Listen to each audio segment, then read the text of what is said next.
Hello everyone, welcome to Suraj Online Classes. I am Manisha and today I am going to teach you the antonyms यानी कि विपरीतार्थक शब्द।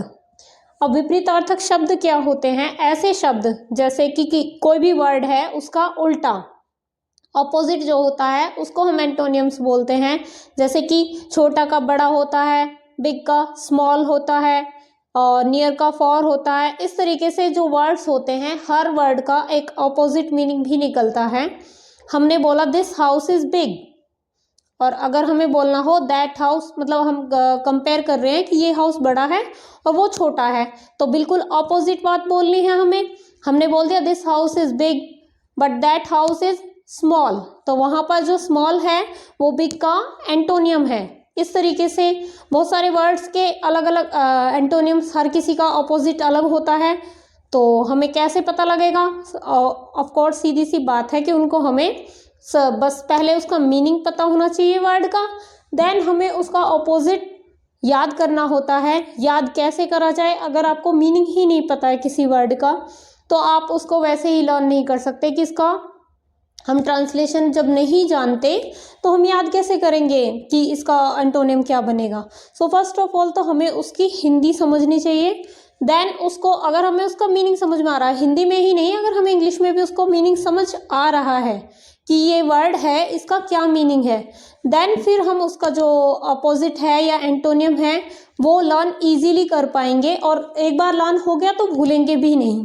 तो आज की class में आपको 1 बाय 1 अल्फ़ाबेटिकली मैं स्टार्ट करवा रही हूँ आपके एंटोनियम्स, और जितना पॉसिबल होगा ज़्यादा से ज़्यादा आपको करवाने की कोशिश कराई जाएगी। सो 1 बाय 1 हम उनका मीनिंग समझेंगे, देन उसका जो ऑपोजिट होगा उसे देखेंगे।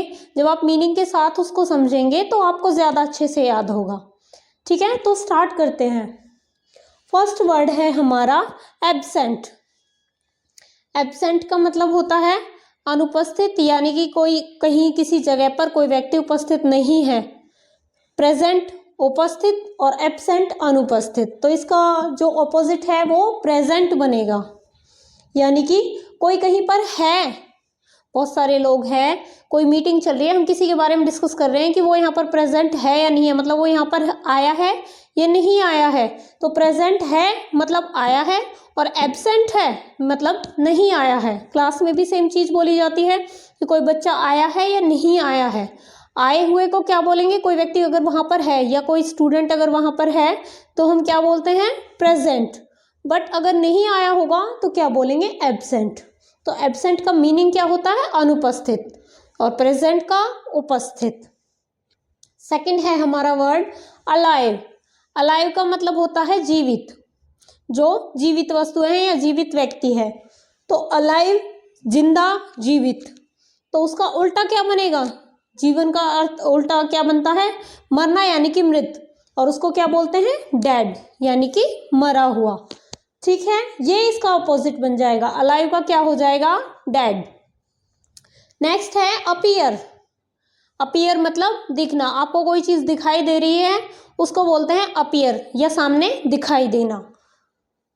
इसका ऑपोजिट होगा डिसअपीयर। डिसअपीयर मतलब वहां से गायब हो गया, या इसका ऑपोजिट वैनिश भी होता है। डिसअपीयर गायब हुआ, या वैनिश बिल्कुल ही वहां से क्लियर है। कोई भी चीज है, कोई व्यक्ति है, हम बात कर रहे हैं कि वो अब वहां से गायब है, वहां पर नहीं है। अपीयर दिख रहा है, डिसअपीयर नहीं दिख रहा है। तो डिसअपीयर आपको लर्न करने में इजी रहेगा, बट अगर वैनिश भी आ जाता है तो वहां भी आपको समझना है। तो इसमें एक चीज आपको बिल्कुल देख के चलनी है, वो क्या है कि देखो जैसे एंटोनियम होते हैं ऑपोजिट, एक वर्ड है जैसे बिग का स्मॉल हो गया, बट ऐसे ही सिनोनियम भी होते हैं। सिनोनिम में क्या होता है कि एक ही वर्ड है उसके जैसे, मतलब कुछ ऐसे वर्ड्स होते हैं 3-4 वर्ड जिनका सेम ही मीनिंग निकलेगा, समानार्थी जिनको हम हिंदी में बोलते हैं ना। जैसे मैं बिग का बता रही थी तो ह्यूज भी उसी में आता है। तो जो आपको इसके प्रेजेंट का अगर कोई भी सिनोनिम होगा तो वो भी यहाँ पर यूज हो सकता है। जैसे बिग का ऑपोजिट आ गया, जो हम एंटोनियम बता रहे हैं, बिग का एंटोनियम क्या आ गया? स्मॉल। तो बिग के जगह अगर हम ह्यूज लिखेंगे तो भी चलेगा, वहाँ पर भी हम स्मॉल यूज़ कर सकते हैं। हम एंटोनियम्स का भी यूज़ कर सकते हैं, बट एक्यूरेट जो वर्ड होते हैं वो एग्जैक्ट यही है जो आपको लिखवाए हुए हैं, क्योंकि जैसे समानार्थी होते हैं वही अर्थ निकलता है, पर उनके साथ उनके ऑपोजिट भी अलग ही आते हैं, उनके लिए भी अलग वर्ड होंगे। जब हमारे पास इसके सिनोनियम हैं तो इसके भी तो होंगे, तो वो वहाँ पर उनकी जगह अपोजिट में यूज़ हो जाएंगे। बट इसीलिए मैं आपको हिंदी के साथ करवा रही हूँ कि जब आगे चल के हम सिनोनियम करेंगे तो भी आपको हिंदी तो पता ही होगी। जब हिंदी पता होगी, इसका मतलब भी दिखना है, इसका मतलब भी दिखना है, तो यहाँ पर डिसअपियर की का अगर हमें एंटोनियम बताना होगा तो दिखना, जिन वर्ड का मीनिंग निकलता है उन वर्ड को भी हम इसके एंटोनियम की तरह यूज़ कर सकते हैं। क्लियर? सो अपीयर का डिसअपियर। ठीक है, यहाँ तक क्लियर हुआ। अब आते हैं नेक्स्ट पे, एबुडेंट। एबुडेंट होती है कोई चीज़ है हमारे पास ज़रूरत से भी ज़्यादा है, कि काफ़ी मात्रा में हमारे पास कोई चीज़ है तो हम बोलेंगे एबुडेंट। बट स्कैर्स, इसका मतलब है कि जितनी हमें ज़रूरत है उससे भी कम, ज़रूरत से ज़्यादा। एबुडेंट प्रचुर है हमारे पास, काफ़ी ज़्यादा मात्रा में है। एबुडेंट का जब हम अपोजिट निकालेंगे तो स्कार्स।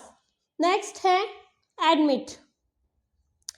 एडमिट का मतलब होता है स्वीकार करना, किसी भी चीज़ को स्वीकार हमने कर लिया तो एडमिट करना, कि हाँ हमने उसको एक्सेप्ट कर लिया, एडमिट कर लिया। तो यहाँ पर इसका अस्वीकार करना वो क्या आएगा? डेनी। डेनी का मतलब अस्वीकार करना, किसी चीज़ के लिए ना हमने कोई प्रपोजल रखा सपोज, तो किसी ने एक्सेप्ट कर लिया उसको, एडमिट, किसी ने कोई बात मान ली अपनी कि हाँ सचमुच ऐसा ही है, हम किसी पे कोई आरोप लगा रहे हैं, कुछ भी है, उसने अपनी गलती स्वीकार कर ली तो एडमिट। बट अगर उसने मना कर दिया कि नहीं ऐसा नहीं है तो डेनी। ठीक है, नेक्स्ट है एडवांटेज। एडवांटेज लाभ होता है या फायदा, किसी भी चीज़ से हमें क्या, इस चीज़ के क्या एडवांटेजेस हैं, इस तरीके से आपसे पूछे जाते हैं, तो भी बोला जाता है ना कि लाभ हानि, कि इसके एडवांटेज क्या है और डिसएडवांटेज क्या है। तो वो डिसएडवांटेज वहाँ पर उसका ऑपोजिट हो गया, फायदा या एडवांटेज, और डिसएडवांटेज का मतलब होता है नुकसान। ठीक है, नेक्स्ट आता है अगेंस्ट। अगला वर्ड हमारा क्या है? अगेंस्ट। अगेंस्ट का मतलब होता है खिलाफ, कि कोई किसी चीज के खिलाफ है, और फॉर के लिए, उसी के लिए है। अगर समर्थन में है, कोई भी व्यक्ति है अगर किसी चीज के खिलाफ है तो वहां पर वो हम क्या लिखेंगे? अगेंस्ट। बट अगर उसी चीज के लिए है, उसके साथ में है, किसी चीज के साथ में है, तो फॉर। ठीक है, नेक्स्ट हमारा आता है एग्री। जब कोई किसी बात से सहमत होता है, कोई भी व्यक्ति है किसी भी निर्णय से, किसी भी बात से अगर वो सहमत है तो एग्री, कि हाँ मैं तुम्हारी बात से एग्री करता हूँ, मानता हूँ। बट अगर कोई कह रहा है कि मैं तुम्हारी बात नहीं मानता, मुझे तुम्हारी बात समझ में नहीं आ रही, या कुछ भी, अगर वो एग्री नहीं कर रहा है तो हम क्या बोलेंगे? डिसएग्री, कि वो बात के खिलाफ है। डिसएग्री, खिलाफ। ठीक है, देखो अगेंस्ट भी खिलाफ मतलब निकला, और डिसएग्री भी इसका भी खिलाफ मतलब निकला। बट डिसएग्री अगेंस्ट का एकदम एक्यूरेट जो अपोजिट है वो नहीं बनेगा, वो एग्री का ही अपोजिट अच्छे तरीके से बनेगा। हाँ, अगर हमारे पास ऑप्शन में कुछ ऐसी चीजें नहीं हैं जो उसके ऑपोजिट में जा सकते हैं किसी वर्ड के में, तब हम इस तरीके की चीजों को वहां पर लगा सकते हैं। वो ऑप्शन पे भी डिपेंड करता है। आपके ऑप्शन में ऐसा नहीं है कि मीनिंग सबके सेम निकल रहे हैं तो हम बताएंगे कि भाई इनमें से कौन सा ऑपोजिट है। ऑपोजिट मीनिंग वाला एक ही वर्ड होगा। ठीक है, नेक्स्ट है ऑल। ऑल का मतलब होता है सभी। कोई भी चीज है या पूरे ग्रुप को बोला जा रहा है, सभी, ऑल स्टूडेंट्स, तो इस तरीके से बोला जाता है कि सभी स्टूडेंट्स ने ये काम कर लिया है, देन हम ऑल का यूज करते हैं। बट हम बोले सभी का उल्टा क्या होगा? एक तो हम बोल रहे हैं पूरी क्लास, और इसका उल्टा क्या बोलेंगे? पूरी क्लास में से कोई भी नहीं, तो वहां पर होता है नन या नथिंग, कोई भी नहीं। ठीक है, हम बोलते हैं पूरी क्लास पास हो गई तो ऑल क्लास, बट हम बोलेंगे कि पूरी क्लास में से कोई भी बच्चा पास नहीं हुआ तो नन। ठीक है, कि कोई भी स्टूडेंट पास नहीं हुआ। नेक्स्ट है एली। एली का मतलब होता है मित्र, जो फ्रेंड होता है फ्रेंड का भी एनिमी ही आएगा अगर हम एंटोनियम बताए तो, और इसका भी, एली का भी मतलब जो ऑपोजिट है वो एनिमी ही आएगा। इसलिए आप लोगों को हिंदी समझना ज़रूरी होता है। कुछ वर्ड्स ऐसे आ जाते हैं बिल्कुल न्यू, हमें लगता है अब एली पढ़ेंगे कि हम तो फ्रेंड पढ़ते आ रहे थे, एली कहाँ से आ गया और इसका क्या मीनिंग निकलेगा, इसका ऑपोजिट क्या होगा। बट अगर हमें इसका मतलब पता है कि मित्र होता है, तो एनिमी तो बहुत सिंपल सा वर्ड है जिसे बहुत यूज़ करते हैं, तो सीधे से हम उसका एंटोनियम बता देंगे कि इसका एंटोनियम क्या बनेगा, एनिमी। ठीक है, तो एक बार ये जो 10 है हमारे, इनको रिवाइज अप कर लेते हैं। एब्सेंट का एंटोनियम क्या बनेगा, प्रेजेंट। अलाइव का मतलब डेड। अपीयर का मतलब जो ऑपोजिट आएगा वो डिसअपियर। एबुडेंट का स्कार्स। एडमिट का डेनी। एडवांटेज का एंटोनियम क्या बनेगा, डिसएडवांटेज। अगेंस्ट का फॉर। एग्री का डिसएग्री। ऑल का नन। एली का एनिमी। तो सबसे पहले तो आप इन 10 को रिवाइज अप कर लेंगे। एक बार अगर आपने इनकी हिंदी समझ ली तो इनके जो एंटोनियम है वो बहुत इजी है, साथ के साथ ही लर्न हो जाएंगे। ठीक है, समझ के चलेंगे चीज़ों को, तब रटना भी आसान होता है। कुछ चीज़ें होती हैं जिनको हमें रटना पड़ता है, बट रटने के लिए भी पहले थोड़ा सा समझ लेना ज़रूरी होता है, तो अच्छा रहता है। आगे चल के एग्ज़ाम में आपको ईजिली याद आ जाएगा कि कौन सी चीज़ क्या थी, क्योंकि हमने रट लिया इसका, भाई इसका आंसर जो ऑपोजिट आ रहा था वो ये आ रहा था। बट जब आपको सिनोनिम्स कराए जाएंगे तो यहाँ पर इसके भी कई सिनोनिम्स निकल कर आएंगे, तो हो सकता है एग्जामिनर आपको उन सिनोनिम्स में से ही एक ऑप्शन में डाल के दे दे कि अब बताओ इसका ऑपोजिट क्या है। फिर आप कैसे बताएंगे, जब आपको मीनिंग्स पता होंगे सारी चीज़ों के। ठीक है, ये 10 हमारे हो चुके हैं। नेक्स्ट 10 पे आ जाते हैं। ऑलवेज। ऑलवेज का मतलब होता है हमेशा। ऑलवेज की हिंदी क्या बनेगी, हमेशा। कोई भी चीज़ है जो हमेशा होती है वहाँ पर हम उसके लिए ऑलवेज का यूज़ करते हैं। बट कुछ चीज़ें ऐसी होती है जो कभी नहीं होती, हमेशा का उल्टा क्या लगाएंगे हम, कभी नहीं। कि एक चीज़ है जो हमेशा हो रही है और एक चीज़ ऐसी है जो कभी नहीं होती, तो वो उसकी बिल्कुल उल्टी होगी। तो हम क्या लिखेंगे इसको, नेवर। इसका ऑपोजिट क्या होगा, नेवर। नेक्स्ट है एंशियंट। नेक्स्ट वर्ड हमारा आता है एंशियंट। एंशियंट का मतलब होता है प्राचीन, बहुत पुराने जमाने का। अब कोई चीज बहुत पुराने जमाने की है तो उसका उल्टा क्या कहेंगे, नए जमाने की चीज कोई, यानी कि मॉडर्न। एंशियंट का ऑपोजिट क्या हो गया हमारा, मॉडर्न। नेक्स्ट है आंसर। आंसर का मतलब उत्तर देना, तो आंसर का ऑपोजिट क्या आएगा, क्वेश्चन। एंटोनियम, वही चीज मैं आपको बता रही थी, एंटोनियम विपरीतार्थी, यानी कि किसी वर्ड का उल्टा। तो अब एंटोनियम का उल्टा क्या आएगा, एंटोनियम का उल्टा होता है सिनोनियम। सिनोनियम मैंने आपको बताया कि सिनोनियम जहां पर होंगे वहां एक वर्ड के कई सारे मीनिंग होंगे जो सिमिलर मीनिंग वाले होंगे। ठीक है, एक ही वर्ड को हम कई तरीके से, उसके लिए कई वर्ड यूज कर सकते हैं किसी एक शब्द के लिए, तो वहां पर सिनोनियम होता है। तो एंटोनियम का उल्टा क्या हुआ, सिनोनियम। ठीक है, नेक्स्ट है अपार्ट। अपार्ट का मतलब होता है अलग, और अपार्ट का ऑपोजिट क्या आएगा, टुगेदर। अलग हमने बोला कि ये इससे अपार्ट है, अलग है, बट तो हमें अगर उसका ऑपोजिट बोलना हो तो हम क्या कहेंगे, ये इसके साथ में है, यानी कि टुगेदर है। नेक्स्ट है अप्रूव। किसी बात को अप्रूव करना, अपनी सहमति देना। तो अगर हमें सहमति नहीं देनी, हमें ऑपोजिट बताना है, तो सहमति ना देने को हम क्या बोलेंगे, असहमति हिंदी में, और इंग्लिश में क्या बोलेंगे, डिसअप्रूव। ठीक है, नेक्स्ट है अराइव।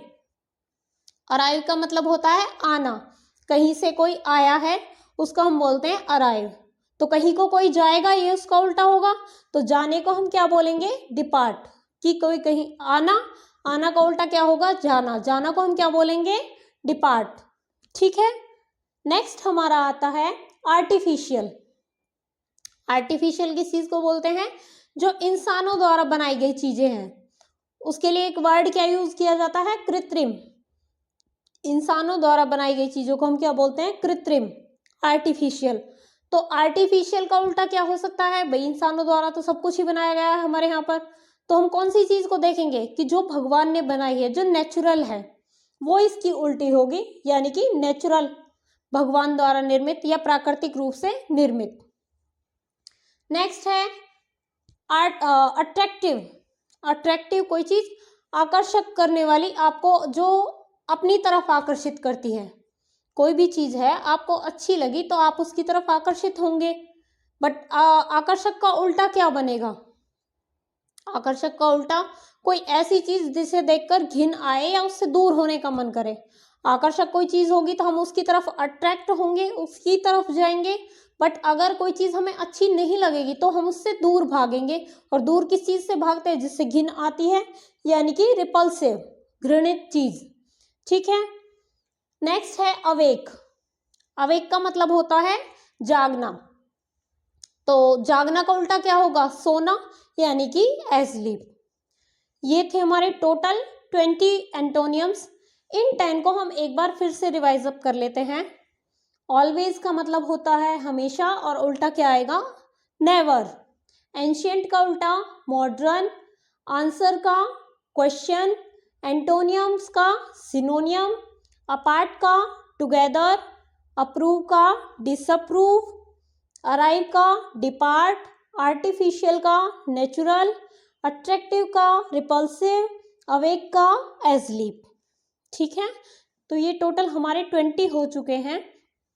आप लोग एक बार तो क्लास में आपने रिवाइज अप कर लिया है, उसके बाद आप इसका स्क्रीनशॉट लेकर रख सकते हैं एक बार आगे रिवाइज अप करने के लिए। रिवाइज अप करेंगे, लास्ट में आपको एक्सरसाइज कराई जाएगी इन्हीं जो एंटोनियम्स हम कर रहे हैं इन्हीं की। तब तक आप स्क्रीनशॉट ले लीजिए, फिर हम नेक्स्ट 20 और करते हैं। सो यस, ये है हमारे नेक्स्ट एग्जाम्पल्स। हम कर रहे थे एंटोनियम्स। सो 21 नंबर पे हम देखते हैं बैकवर्ड। सीरीज चली रही थी, मैंने आपको बताया था कि अल्फ़ाबेटिकली हम इनको करेंगे। अब से पहले जो हमने 20 किए हैं वो ए अल्फ़ाबेट से स्टार्ट हो रहे थे, यहाँ पर बी वाले हैं सारे। बैकवर्ड, बैकवर्ड का मतलब होता है उल्टा, पीछे की तरफ जाना। तो इसका जो ऑपोजिट होगा वो क्या आएगा? सीधा, यानी कि आगे की तरफ चलना, फॉरवर्ड। ठीक है। बैकवर्ड का उल्टा क्या आएगा? फॉरवर्ड। नेक्स्ट है हमारा बैड। बैड का मतलब होता है बुरा, तो बुरा का उल्टा हम क्या बोलेंगे? अच्छा, यानी कि गुड। बैड का ऑपोजिट गुड। नेक्स्ट है ब्यूटीफुल। ब्यूटीफुल का मतलब होता है सुंदर, तो सुंदर का उल्टा हम क्या बोलेंगे? सुंदर का अगर उल्टा बोलना हो तो भद्दा, कोई ऐसी चीज जो अच्छी नहीं लग रही उसको हम बोलते हैं अगली। ब्यूटीफुल का ऑपोजिट क्या होगा? अगली। नेक्स्ट है हमारा बिफोर। बिफोर का मतलब होता है पहले। किसी भी हम कोई टाइम दे रहे हैं या कोई काम बोल रहे हैं कि उस काम को करने से पहले या उस टाइम से पहले, बिफोर होता है पहले के लिए यूज, बट हम बोलते हैं उस टाइम के बाद या उस काम को करने के बाद। देन हम क्या यूज करते हैं? आफ्टर, यानी कि बाद में। बिफोर पहले, और इसका ऑपोजिट क्या आएगा? आफ्टर, यानी कि बाद में। नेक्स्ट है बिगिन। किसी चीज की भी शुरुआत, तो वहां आरंभ है बिगिन, और कोई किसी चीज का जब शुरू होगा तो ऑपोजिट क्या आएगा उसका? अंत, यानी कि एंड। बिगिन का उल्टा क्या आएगा? एंड, यानी कि खत्म। जहां पर कोई चीज होगी उसे हम एंड बोलेंगे। नेक्स्ट है बिलो, नीचे। किसी भी कोई हम किसी चीज की कंडीशन बता रहे हैं कि वो इस चीज से नीचे थी, तो वहां पर हम बिलो का यूज करते हैं। बट बिलो हमें बताना हो कि नीचे नहीं ऊपर थी, ऑपोजिट हमें बोलना हो, तो हम भी क्या यूज कर देंगे? अबाव। हम क्या यूज करेंगे?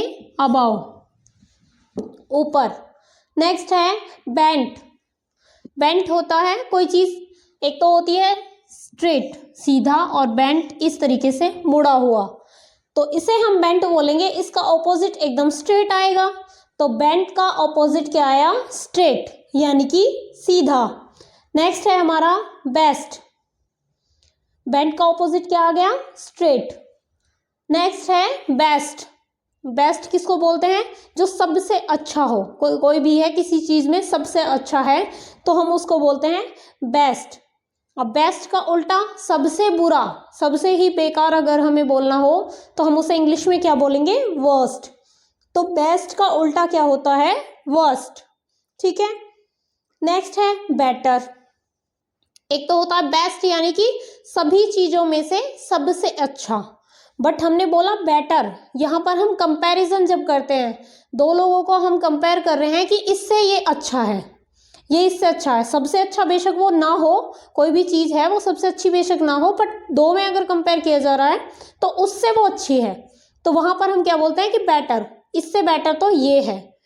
पर हमें बोलना हो कि नहीं इससे बुरी तो ये है, हमने बेटर अच्छा तो बोल दिया, बट हमें बोलना हो कि इससे बुरा ये है।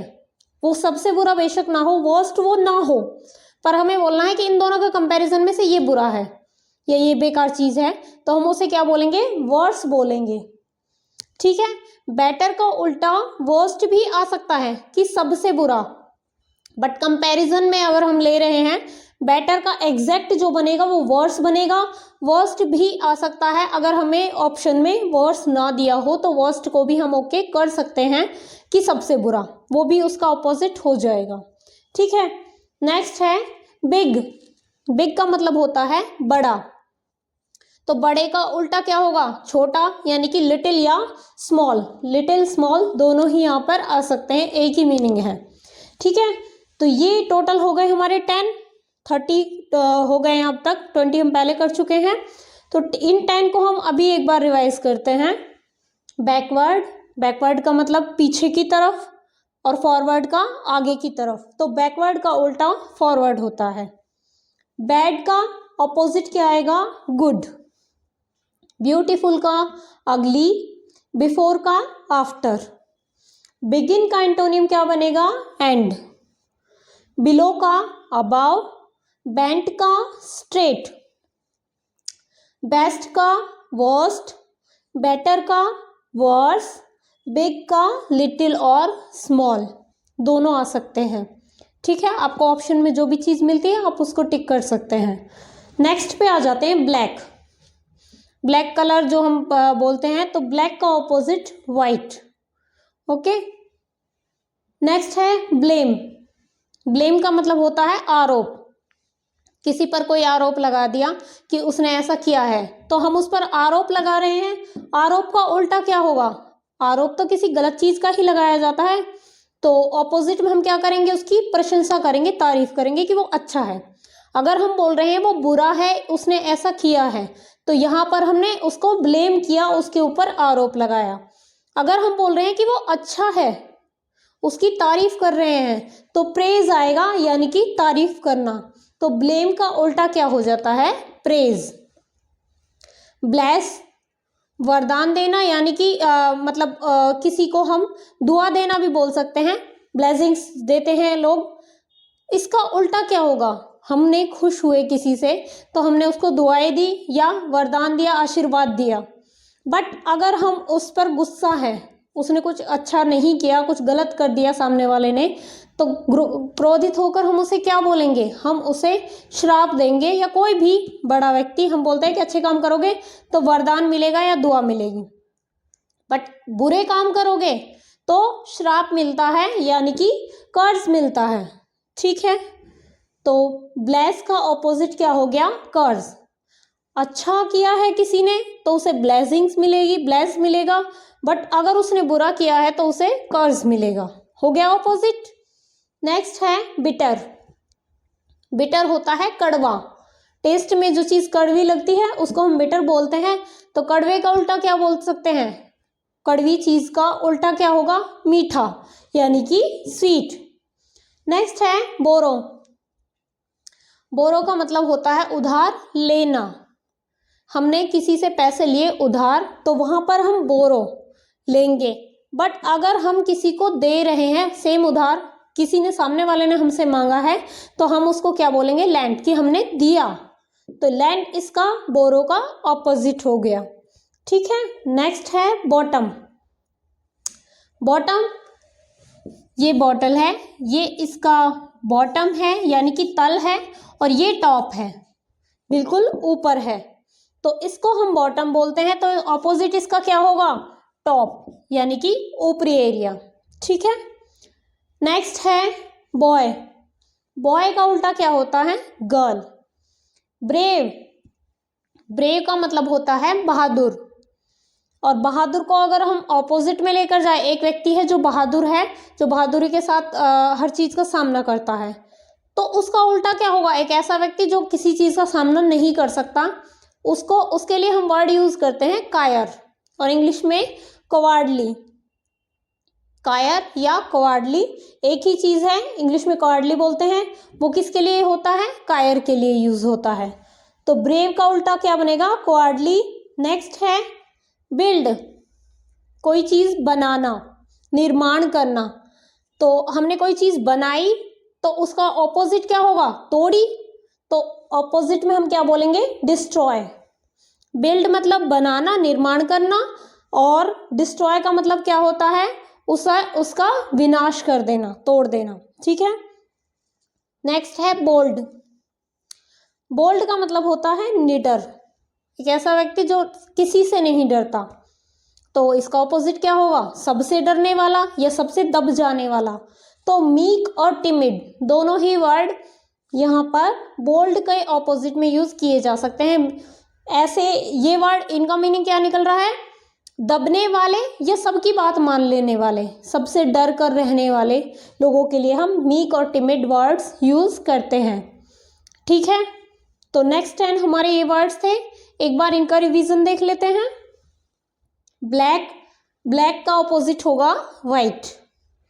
ब्लेम का प्रेज, ब्लेस का कर्स, बिटर का स्वीट, बोरो का लैंड, बॉटम का टॉप, बॉय का गर्ल, ब्रेव का क्वाडली, बिल्ड का डिस्ट्रॉय, बोल्ड का मीक एंड टिमिड।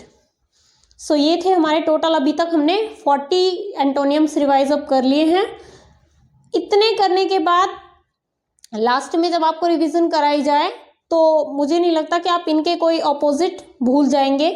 सो एक बार आप इनका स्क्रीनशॉट लेकर रख लीजिए, तब तक नेक्स्ट जो 20 या 10 जो करवाने हैं उनको यहाँ पर मैं करवा के मिलती हूँ। सो यस, नेक्स्ट 10 हमारे एंटोनियम्स, अभी तक हम 40 कर चुके हैं, टोटल हमें 50 करने हैं आज की क्लास में।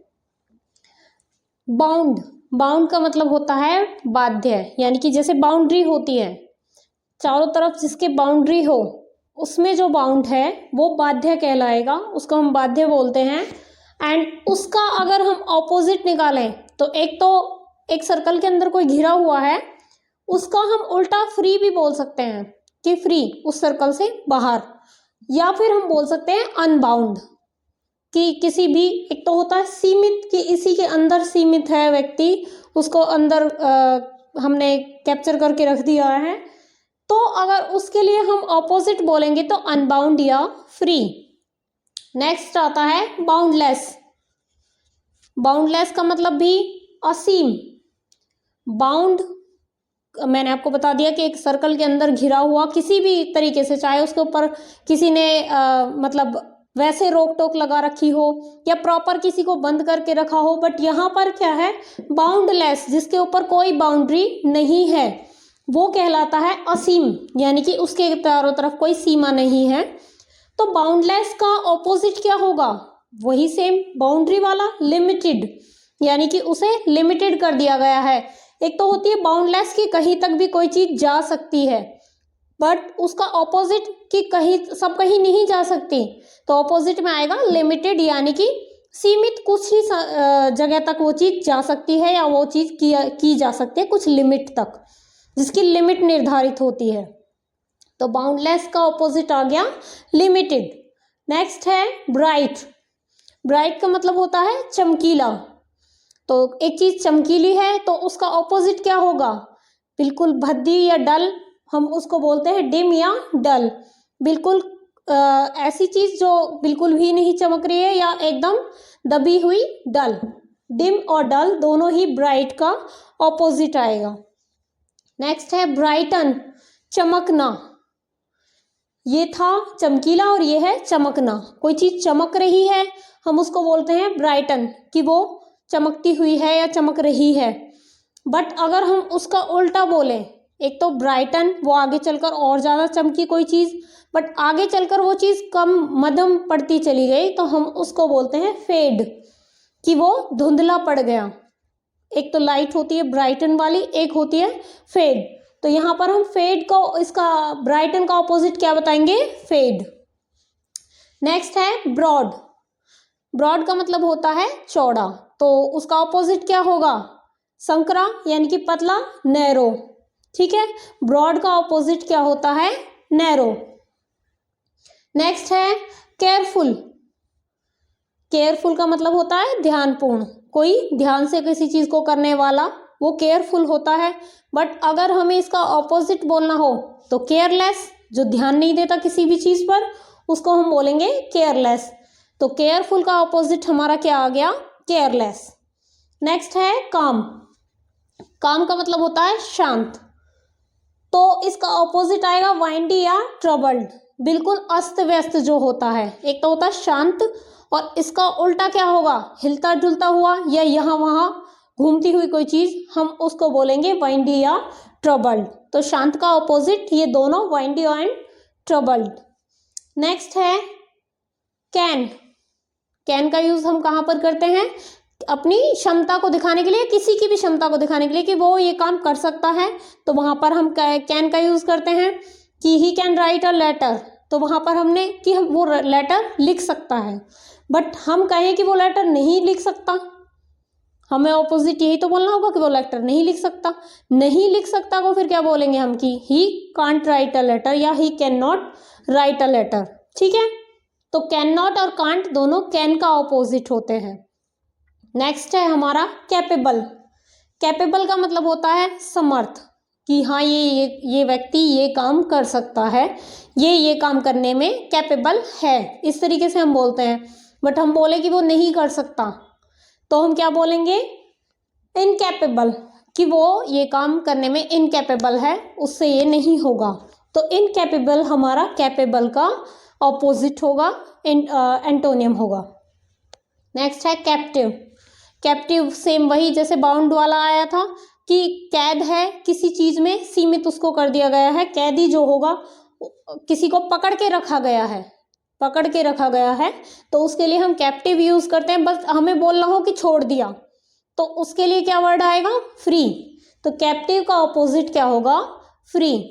तो ये है हमारे टोटल, अब तक हमने 50 कर लिए हैं। इन 10 को हम एक बार फिर से रिवाइज करके देख लेते हैं।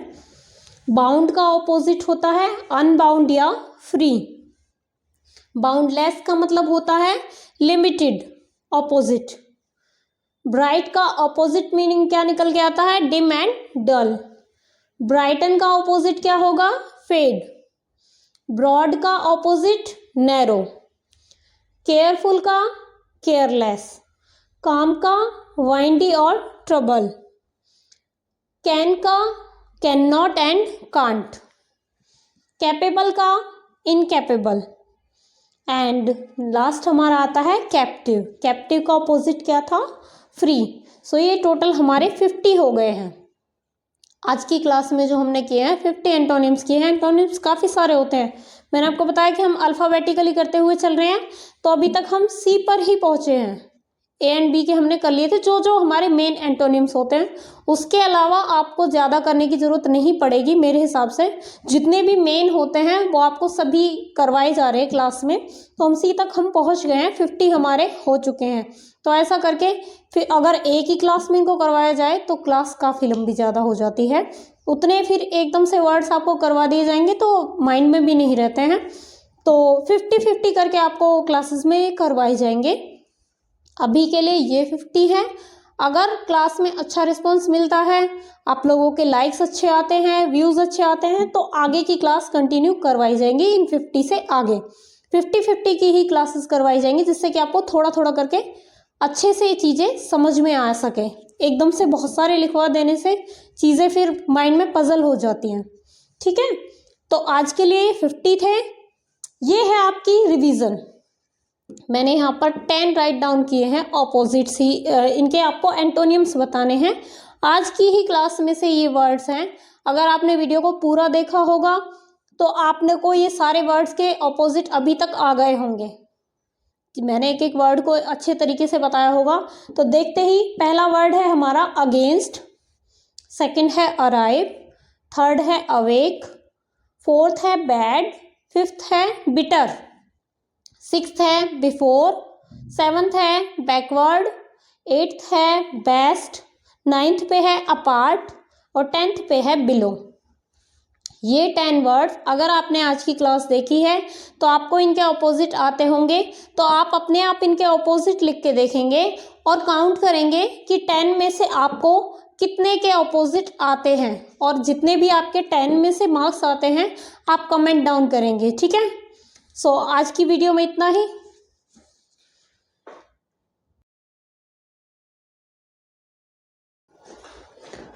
Hello everyone, welcome to Suraj Online Classes. I am Manisha and today I am going to teach you some confusing words. English में ऐसे बहुत सारे वर्ड्स होते हैं जिनकी प्रोनाउंसिएशन सेम ही फील होती है, मतलब बोलेंगे हम उन्हें सेम तरीके से, बट उनकी जो स्पेलिंग्स होती है और मीनिंग होती है वो एक दूसरे से डिफरेंट होती है।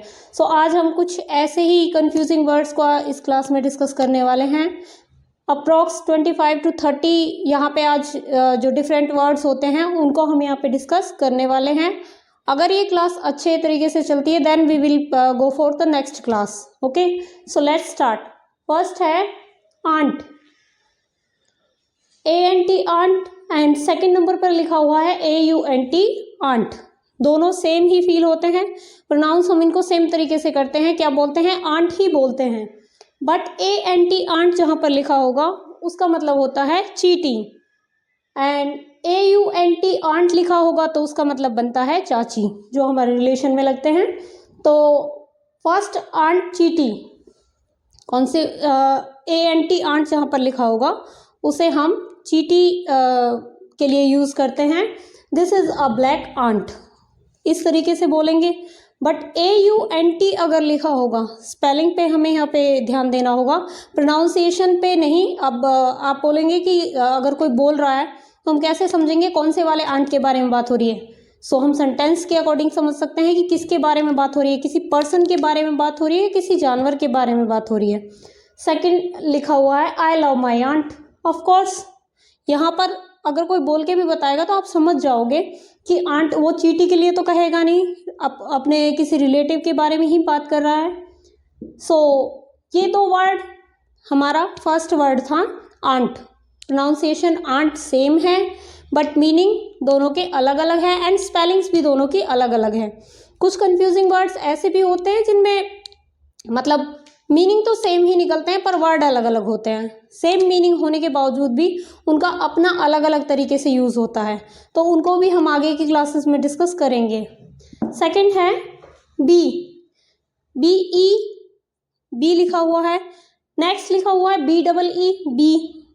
दोनों को ही प्रोनाउंसिएशन जब हम करेंगे तो क्या बोलेंगे, बी, बट मीनिंग अलग अलग होता है। अगर बी के बाद 1E लगा हुआ है तो उसका मतलब होगा होना, कोई चीज़ होती है जो उसके लिए हम बी का यूज़ करते हैं। बट EE जब लगी आती है उसके साथ, बी के पीछे अगर EE हम ही लगाएंगे तो वहाँ पर उसका मतलब निकलता है मधुमक्खी, एक प्रकार का जानवर।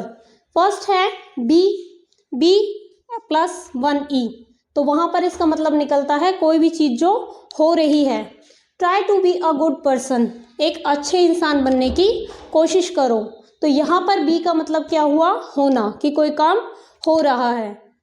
नेक्स्ट EE जब बी के पीछे लग गया तो उसका मतलब क्या हुआ, मधुमक्खी। The be collected honey from flowers, जो बी होती है, मधुमक्खी होती है, वो कहाँ से हनी कलेक्ट करती है, फ्लावर से कलेक्ट करती है। अब आपने देखा कि दोनों को ही हमने क्या बोला है, बी बोला है, प्रोनाउंस किया बी। बट आप समझ सकते हो हम बोल रहे हैं try to be a good person. जो आप सोच रहे थे कि भाई हम कैसे पहचानेंगे कि कौन से वाले बी की बात हो रही है। सो यहाँ पर देखो आप, try to be a good person, यहाँ पर हम इस बी को तो नहीं लगा सकते।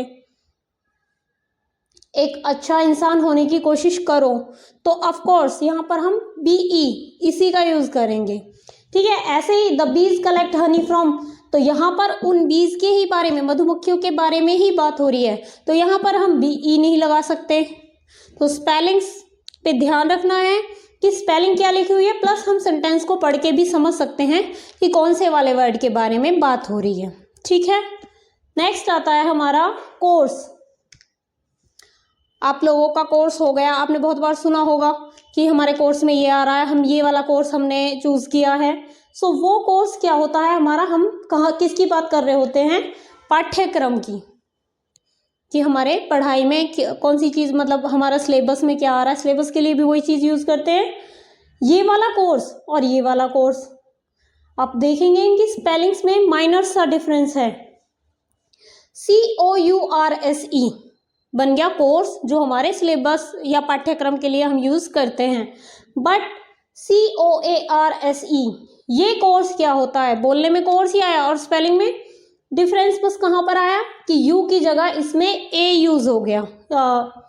यहाँ पे नीचे वाले में ए आ गया है, ऊपर वाले में यू आया हुआ था।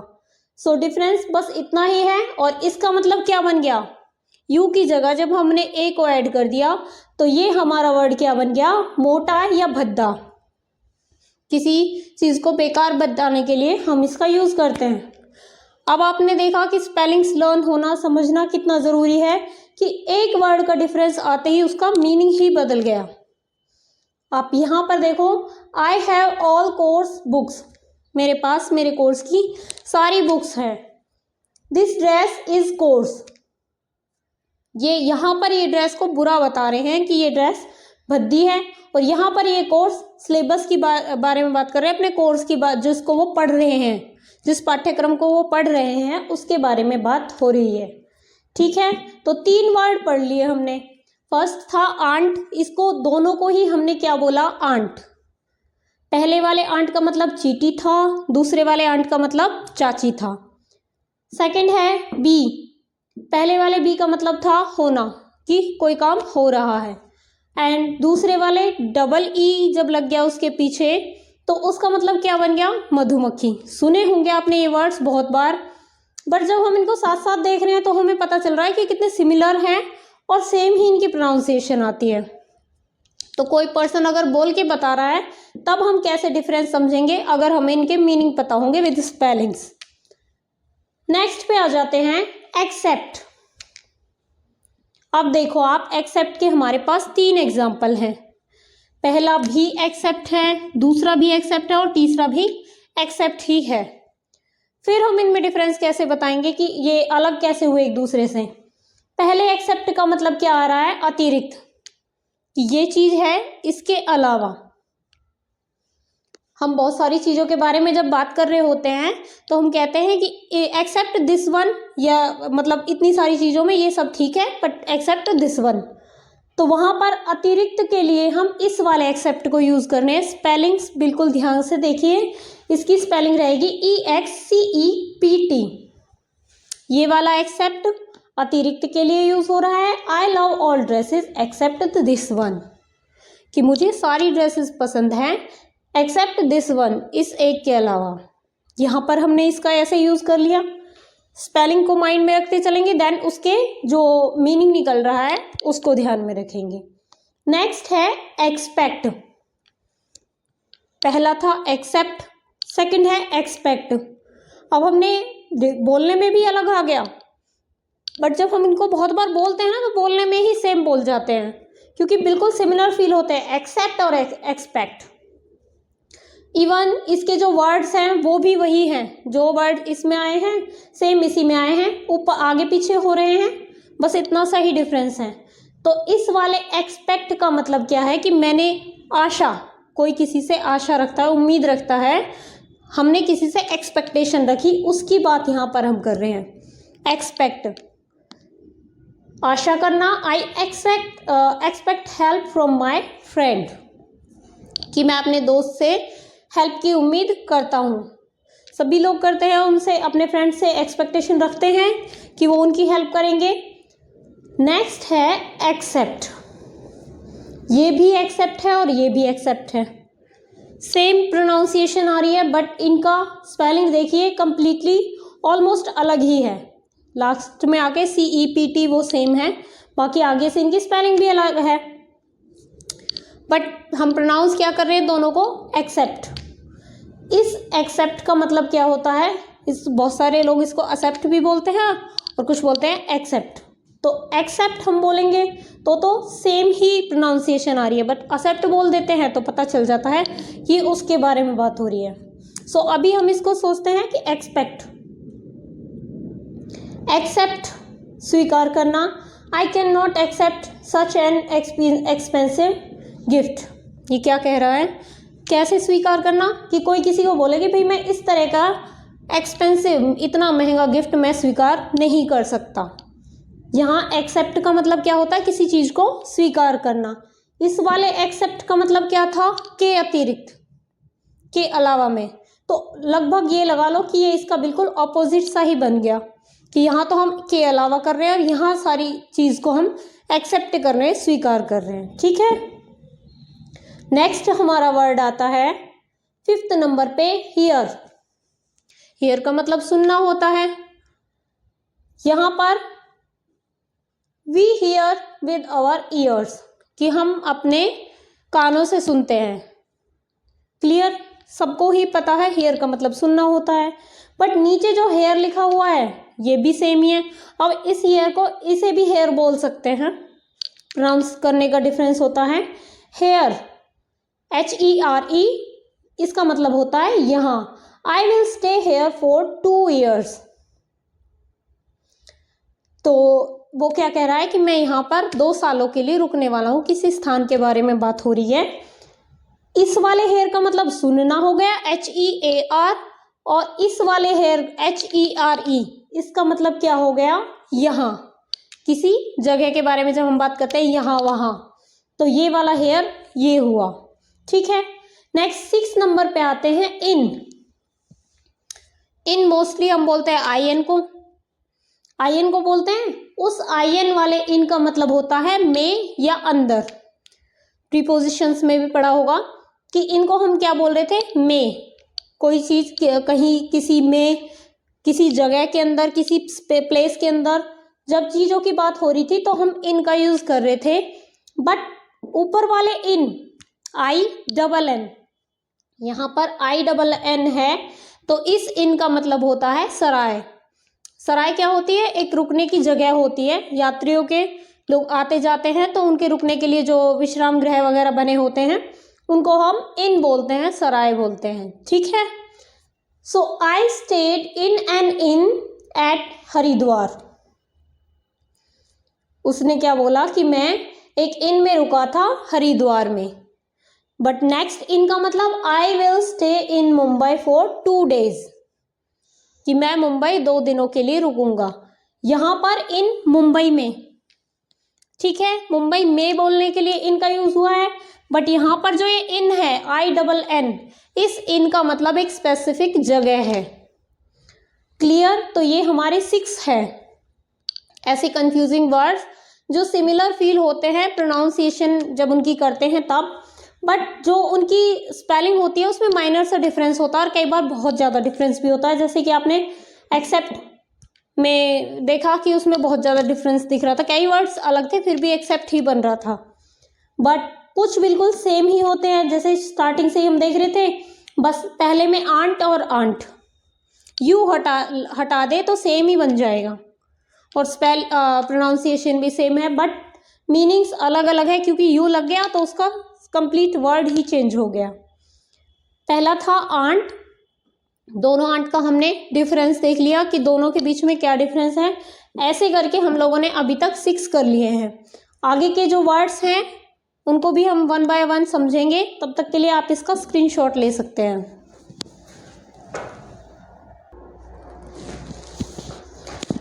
सो yes, these are our next words जो कंफ्यूज करते हैं सिमिलर प्रोनाउंसिएशन वाले वर्ड्स।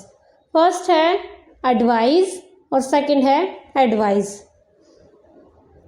सेम ही वर्ड्स हैं बोलने में, मीनिंग भी सेम ही निकलता है, बट यूज इनका अलग अलग होता है। ये भी परामर्श है और ये परामर्श देना, ये डिफरेंस है।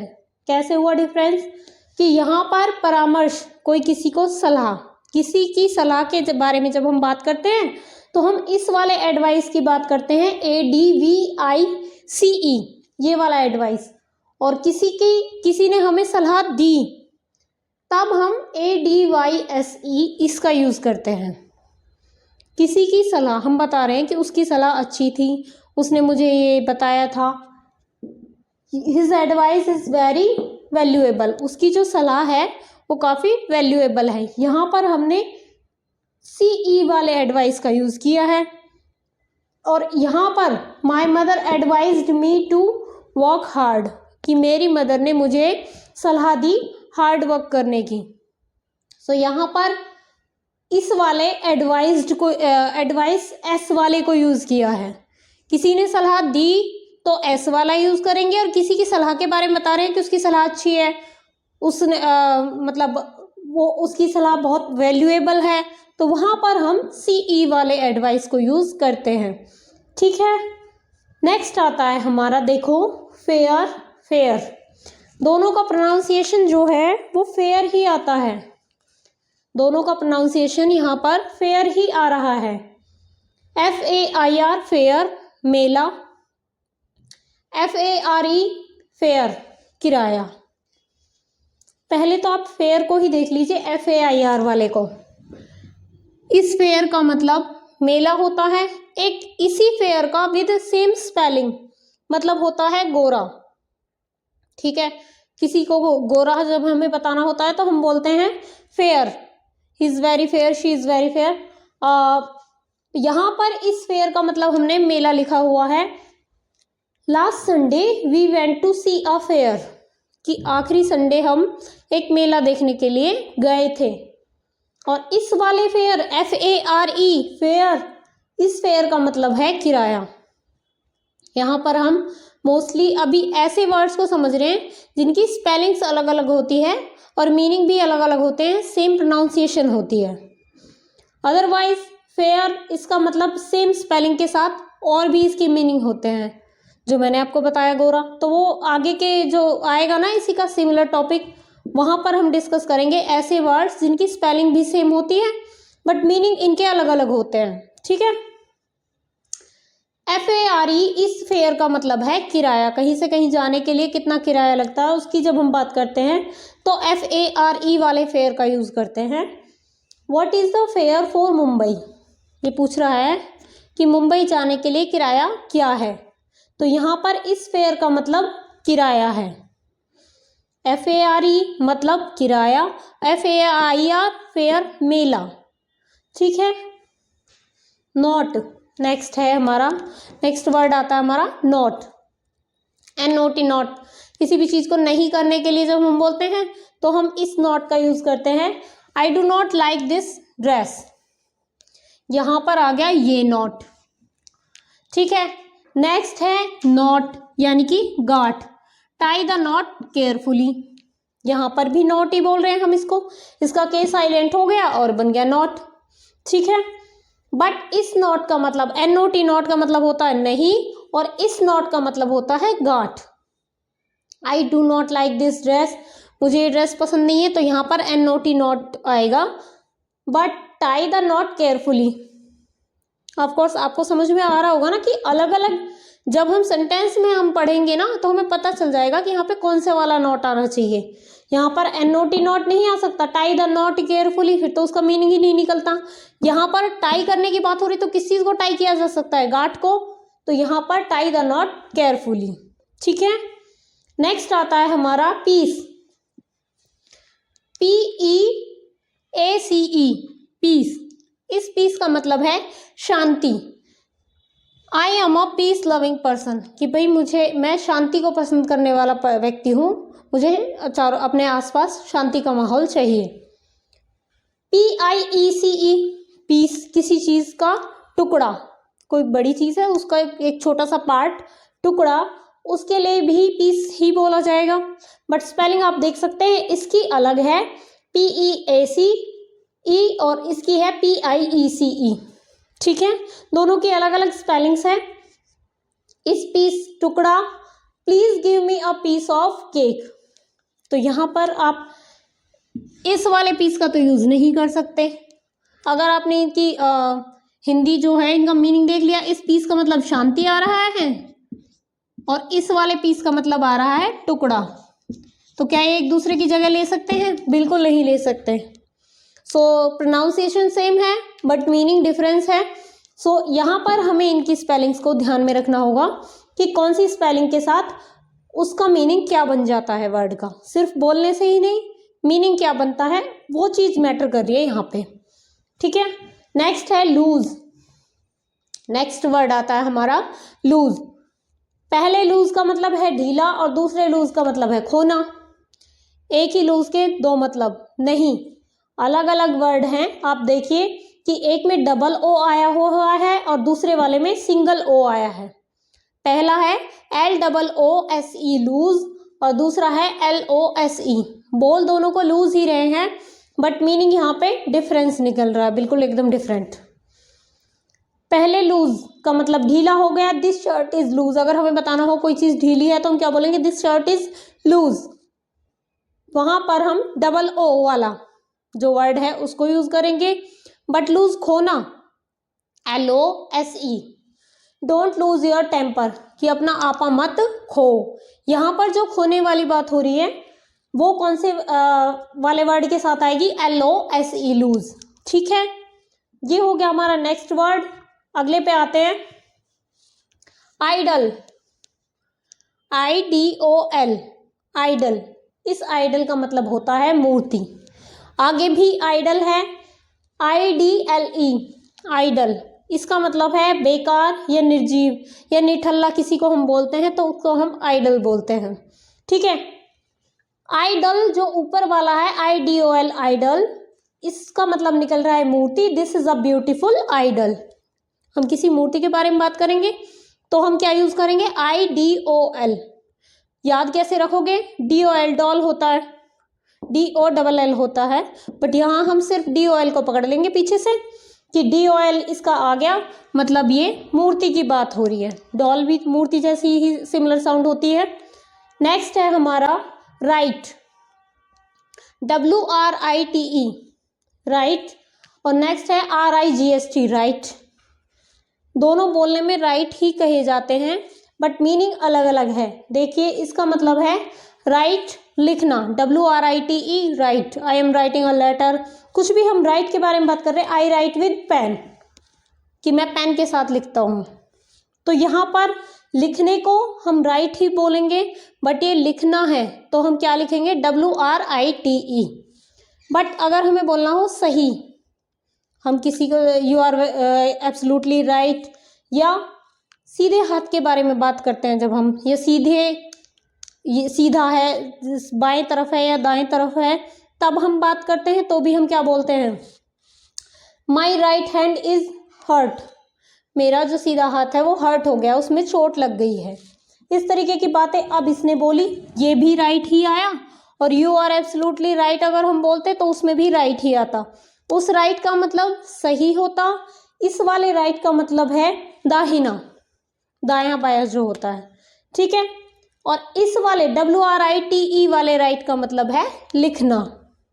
सो अभी तक हमने टोटल 13 जो हमारे कंफ्यूजिंग वर्ड हैं वो डिस्कस कर दिए हैं और आगे भी हम इनको करेंगे जितने भी आज की क्लास में हो पाते हैं। सो क्लास को अगर आप लोग ध्यान से देख लेते हैं, एक एक वर्ड आपको यहाँ एक्सप्लेन किया जा रहा है। सो आई होप कि उसके बाद आपको अलग से पढ़ने की ज़रूरत भी नहीं पड़ेगी। एक बार पढ़ेंगे आप, देखेंगे क्लास, तो ये आपके माइंड में अच्छे से सेट हो जाएंगे। आगे के लिए आप प्रैक्टिस के लिए स्क्रीनशॉट लेके रख सकते हैं।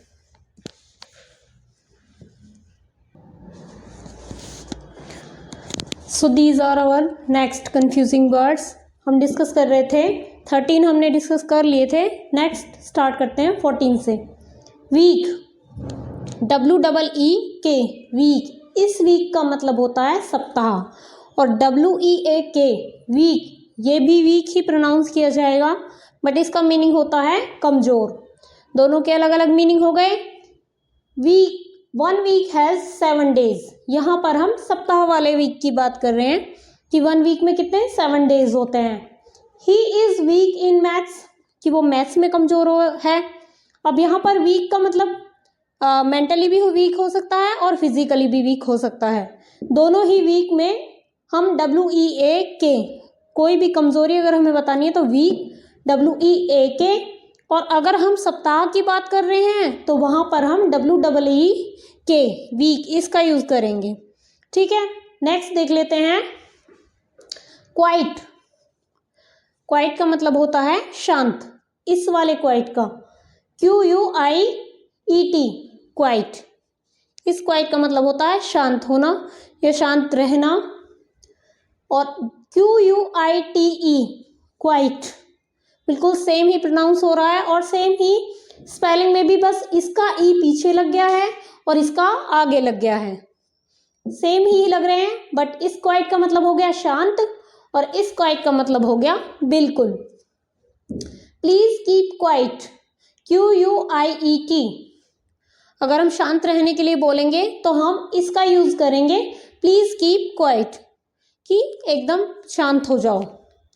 I am quite well now, बिल्कुल बोल रहे हैं कि मैं बिल्कुल ठीक हूं, तो यहां पर हम कौन से क्वाइट का यूज करेंगे?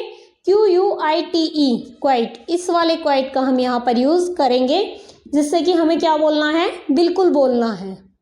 ठीक है, तो दोनों एक दूसरे से बिल्कुल डिफरेंट हो गए हैं। नेक्स्ट देखते हैं वेट। दो वेट है यहाँ पर। फर्स्ट वेट का मतलब वजन हो गया और दूसरे वेट का मतलब है प्रतीक्षा करना, इंतजार करना। वजन वाले वेट का की स्पेलिंग क्या होगी? WEIGST weight. और इंतजार करने वाले वेट की स्पेलिंग क्या होती है? VAIT वेट, इंतजार करो। माई वेट इज 60 kg, यहाँ पर ये अपना वजन बता रहा है, तो कौन से वाले वेट का यूज करेगा? WEIGST। बट बोलना है अगर प्लीज वेट फॉर मी, तो वहां पर कौन से वाले वेट का यूज होगा? VAIT, इस वाले वेट का यूज होगा। ठीक है, नेक्स्ट आता है ईयर। दोनों ही ईयर है। पहला है EAR ईयर, जिसका मीनिंग निकलता है कान। दूसरा ईयर है YEAR ईयर, वर्ष। साल के बारे में जब हम बात करते हैं तो वो ईयर की स्पेलिंग वो होती है। दोनों ही बहुत कॉमन से वर्ड है और दोनों की स्पेलिंग आपको आती भी होगी, बट सेम प्रोनाउंस होते हैं, तो बोलने से हमें कैसे समझना है? We hear with our ears. जब कानों से रिलेटेड कोई भी बात करी जाए, कानों से हम सुनते हैं या कान के आसपास के एरिया की बात हो रही है, बॉडी पार्ट्स की बात हो रही है, तो ऑब्वियसली हम EARS वाले ईयर की बात कर रहे हैं।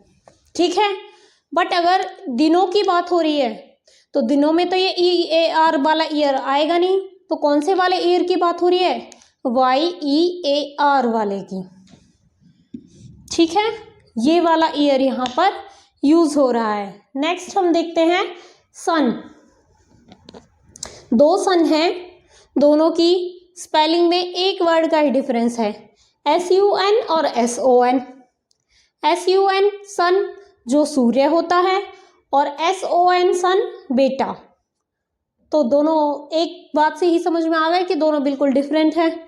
कैसे समझेंगे? कि अगर किसी शाइनिंग की वाली बात हो रही है या कुछ हम अपने आसपास के एटमॉस्फेयर की बात कर रहे हैं, कुछ भी वातावरण की बात कर रहे हैं या हमारी पृथ्वी के आसपास की चीज़ों की बड़ी बात कर रहे हैं, तो वहाँ पर SUN सन सूरज की ही बात हो रही होगी। बट ही इज माई सन, यहाँ पर SUN नहीं आ सकता, क्योंकि सन तो हमारा नहीं हो सकता ना SUN वाला, SON वाला सन हो सकता है। ठीक है, नेक्स्ट है ब्रेक।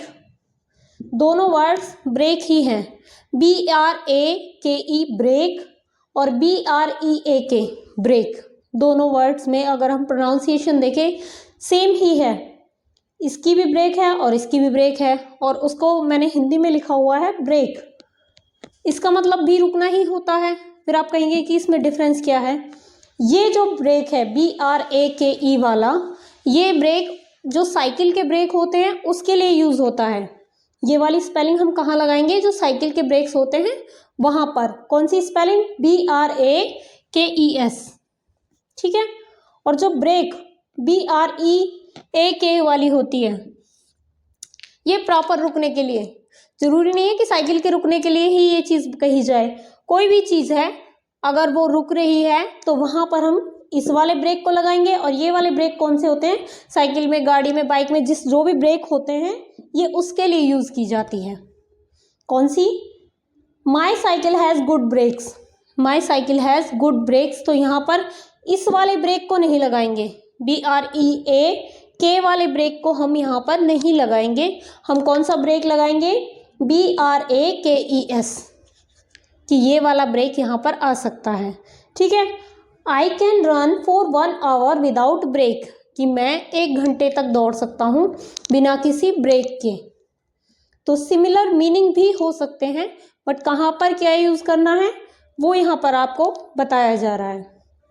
नेक्स्ट है माइनर, MINOR, माइनर, और MINER, माइनर, सेम ही प्रोनाउंसिएशन है, बट ऊपर वाले MINOR वाले जो वर्ड है इसका मीनिंग निकलता है अल्पवयस्क या अल्पसंख्यक, उसके लिए हम माइनर का यूज़ करते हैं। अल्पवयस्क यानी कि जो वयस्क अभी हुआ नहीं है, शुरुआती दौर में है। I am still a minor, ये बोल रहा है कि मैं अभी भी एक अल्पवयस्क हूँ, पूरे तरीके से व्यस्क नहीं हुआ हूँ, ये अपने बारे में बात कर रहा है। बट अल्पसंख्यकों के बारे में भी बात की जाए तो वहाँ पर भी माइनर ही लगाया जाता है। अल्पसंख्यक क्या होते हैं, जिनकी जैसे देश की जनसंख्या है उसमें उनका परसेंटेज कम होता है धर्म के आधार पर, जाति के आधार पर, तो उनको भी हम अल्पसंख्यक ही बोलते हैं। ठीक है, यानी माइनर बोलते हैं, वो अल्पसंख्यक होते हैं उनको हम माइनर बोलते हैं। नेक्स्ट है MINER, माइनर। ये वाला माइनर कौन सा है, जो खान में काम करते हैं, बड़ी बड़ी खान होती हैं कोयले की या किसी भी मटेरियल की होती हैं, तो उनमें जो अंदर जाके खोद के उनके अंदर जाते हैं सुरंगों में, उनको हम माइनर बोलते हैं, खान में काम करने वाले। The miner lives a risky life, जो माइनर होते हैं उनकी लाइफ बहुत ही रिस्की होती है। रिस्की किस लिए होती है कि किसी भी तरीके का उनके साथ कुछ भी मिसहैपनिंग हो सकती है कभी भी। तो यहाँ पर कौन से वाले माइनर की बात करें, जो अंदर खानों में जाकर काम करते हैं, किसी भी मटेरियल की या कोई भी खान हो सकती है जो धरती के अंदर से निकाले जाते हैं खोद कर, कोई भी मेटल। सो ये थे हमारे total 20 confusing words. I hope आज की क्लास के बाद जो ये 20 वर्ड्स हैं इनमें तो आपको कोई कन्फ्यूज़न नहीं रह जाएगा। 20 इनकी काउंटिंग में आ रहा था, बट टोटल हमारे 40 बन रहे हैं। एक में हमने 2-2 वर्ड्स को लिखा है कि इनके बीच में क्या सिमिलरिटी है और क्या कहाँ से ये डिफरेंट हैं। तो इस तरीके से करके ये आपके टोटल 20 वर्ड्स थे जिनको आज हमने आज की क्लास में डिस्कस किया है। अगर आपकी क्लास आगे अच्छी चलती है, इस पे रिस्पांस अच्छा आता है, तो इसके लिए एक अलग से वीडियो और भी डाल देंगे बाकी के कंफ्यूजिंग वर्ड्स, क्योंकि अप्रॉक्स 45 to 50 हमारे कंफ्यूजिंग वर्ड्स हैं जिनको मैं यहाँ पे डिस्कस आगे चल के करने वाली हूँ। तब तक के लिए थैंक यू।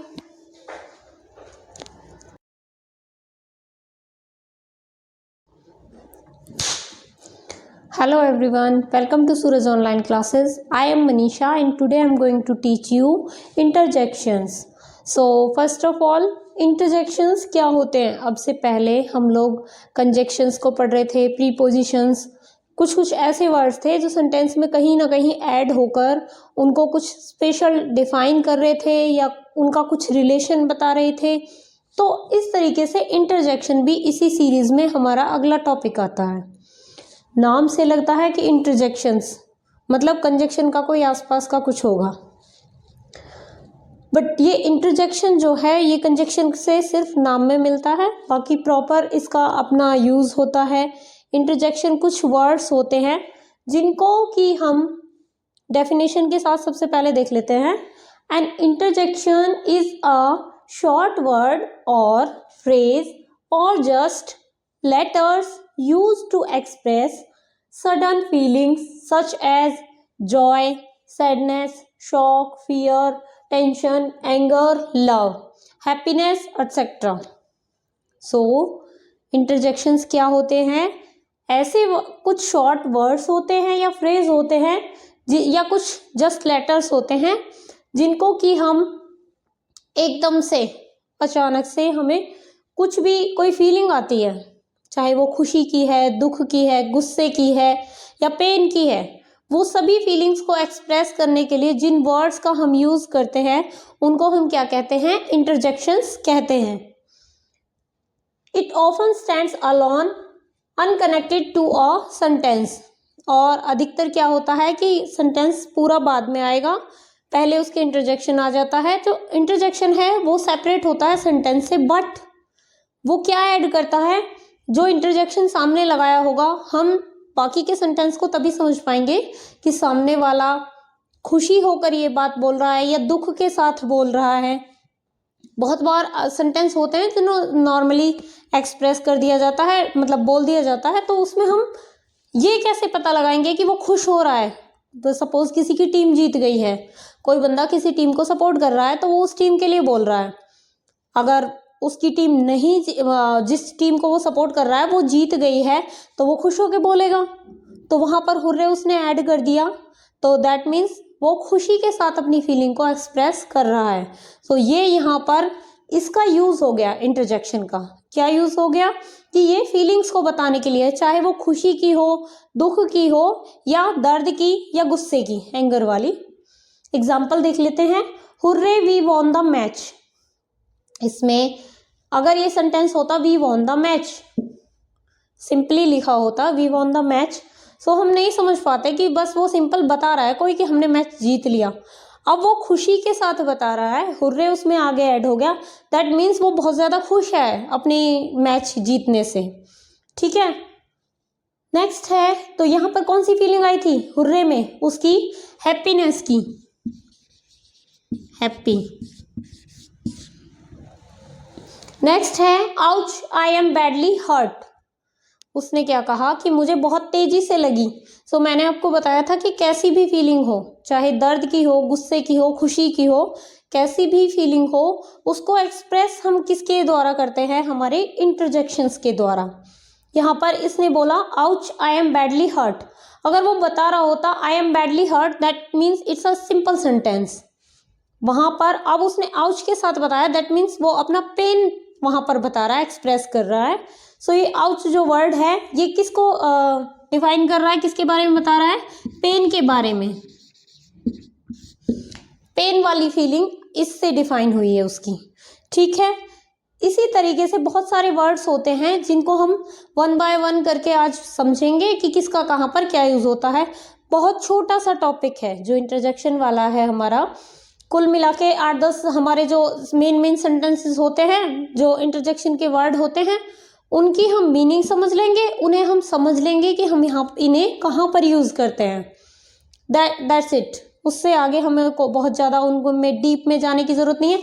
2-3 पॉइंट होते हैं कि एक्सक्लेमेशन मार्क कहाँ पे यूज़ करना है, और कौन सा वर्ड सिंपल सेंटेंस लिखा होता वी वॉन द मैच, और इसमें आपको कोई भी इंटरजेक्शन यूज़ करना हो तो आप कौन सा यूज़ करोगे, वो आप अगर आपको उनका मीनिंग एंड यूज़ एक बार देख लोगे तो सारा आपको 1 बाय 1 समझ में आ जाएगा कि आपको कहाँ पे किस वर्ड को कैसे यूज़ करना है। ठीक है, सो इसके कुछ थिंग्स होती हैं जिन्हें हमें रिमेंबर रखना चाहिए। फर्स्ट क्या है, interjection can be either a simple word और a phrase and they can be use on either on और as a part of a sentence.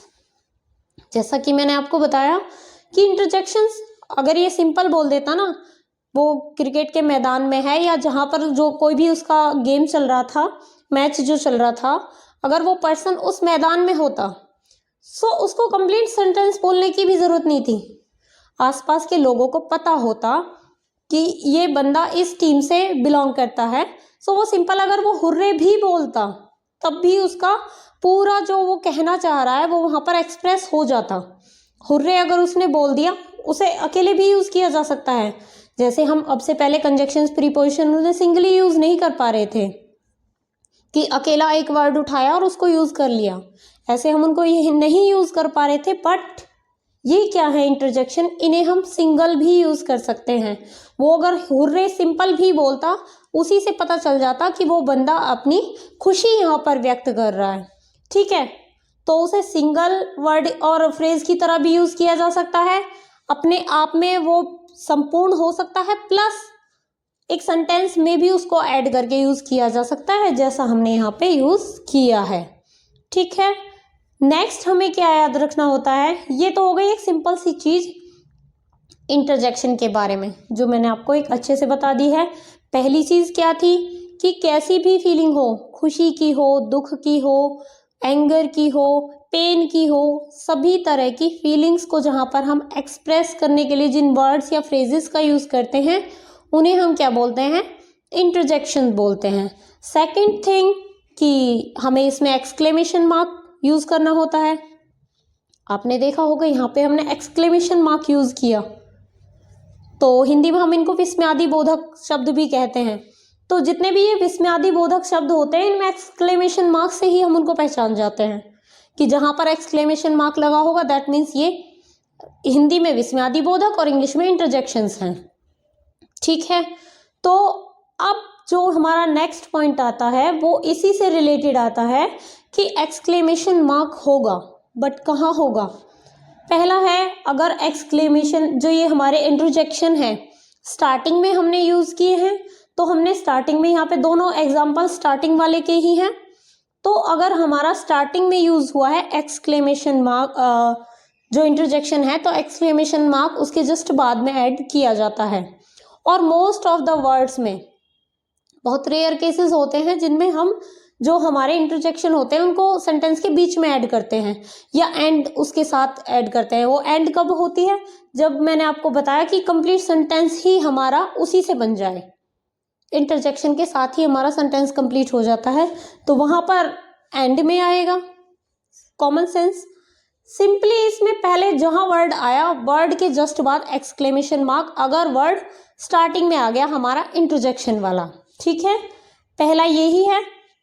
Example दे रखा है, wow that's a totally awesome. Wow उसने बोल दिया, वो खुशी जाहिर कर रहा है।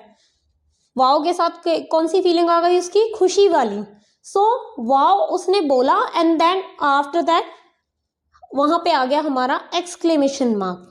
ठीक है, सेकंड पॉइंट हमारा क्या था कि अगर हमने उसको एज अ सेंटेंस यूज किया, एक दो तीन वर्ड हमने एक साथ बोल दिए और वो कंप्लीटली हमारे उसी में आ गए इंटरजेक्शन में, तो हम एक्सक्लेमेशन मार्क कहाँ पर लगाएंगे, या क्या जो एक्सक्लेमेशन मार्क है वो ही आएगा। क्योंकि मोस्ट ऑफ जो भी बच्चे होते हैं या स्टूडेंट्स होते हैं वो क्या सोचते हैं कि एक्सक्लेमेशन मार्क आया तो ही इंटरजेक्शन है, बट ऐसा नहीं है, क्योंकि उसकी डेफिनेशन में कहीं नहीं दिया हुआ कि इंटरजेक्शन वो ही होता है जिसके पीछे एक्सक्लेमेशन मार्क होता है। इसमें क्या बताया हमारी इसमें डेफिनेशन में कि इंटरजेक्शन क्या होते हैं, फीलिंग्स को एक्सप्रेस करने वाले वर्ड्स। तो यहाँ पर कहीं पर भी कंपल्सेशन नहीं है कि जो एक्सक्लेमेटरी मार्क्स है वो आएगा ही आएगा, बट हम बताते हैं कि मतलब 80% जो वर्ड्स होते हैं उनमें ऐसे आता ही आता है। अगर वर्ड के जो हमारा सेंटेंस है उसके स्टार्टिंग में हमारा इंटरजेक्शन आ गया, सो सिंपल सेंटेंसेस में ऐसा ही होता है। ठीक है, बट जो बिगिनिंग वाला मैंने आपको बता दिया, बट अगर बीच में आ जाए या एज अ सेंटेंस हमने उसको यूज कर लिया, लास्ट में आ रहा है हमारा जो इंटरजेक्शन है वो लास्ट में आ गया सेंटेंस के, या हमने उसको एज अ सेंटेंस यूज किया, तो फिर हम जो हमारा एक्सक्लेमेटरी मार्क है या क्या उसके एंड में हम ऐड करेंगे। पहले तो हम ये देख लेते हैं कि हम क्या ऐड करते हैं। अगर वर्ड हमारा लास्ट में आ रहा है तो हम या तो क्वेश्चन मार्क ऐड कर सकते हैं या हम फुल स्टॉप लगा सकते हैं लास्ट में ही क्वेश्चन मार्क, लास्ट में फुल स्टॉप और लास्ट में ही एक्सक्लेमेटरी मार्क, तीनों ही चीजें आ सकती हैं। ठीक है, बट कहाँ पर, लास्ट में। बिगिनिंग में यूज हुआ, बिगिनिंग में ही वर्ड के जस्ट बाद हमारा एक्सक्लेमेटरी आ गया, लास्ट में आया या एज अ सेंटेंस हमने उसको यूज किया, तो वहां पर तीनों चीजें question mark, full stop, exclamatory mark कहाँ पर आएंगे, लास्ट में आएंगे। देखिए, ओ हमारा उसको हमारी जो फीलिंग है उसको एक्सप्रेस कर रहा है, बट यहाँ पर हमने कोमा लगा के छोड़ दिया बिकॉज ये पूरा सेंटेंस जो है वो ही हमारा किसको एक्सप्रेस कर रहा है, हमारी फीलिंग को, क्योंकि इसने आगे क्या बोला, दैट इज एक्सीलेंट। अब एक्सीलेंट है ये भी एक्सक्लेमेटरी में ही आ गया है ना, हमारे इंटरजेक्शन में आ गया। सो एक्सीलेंट के बाद हमने यहाँ पे इंटरजेक्शन मार्क यूज किया।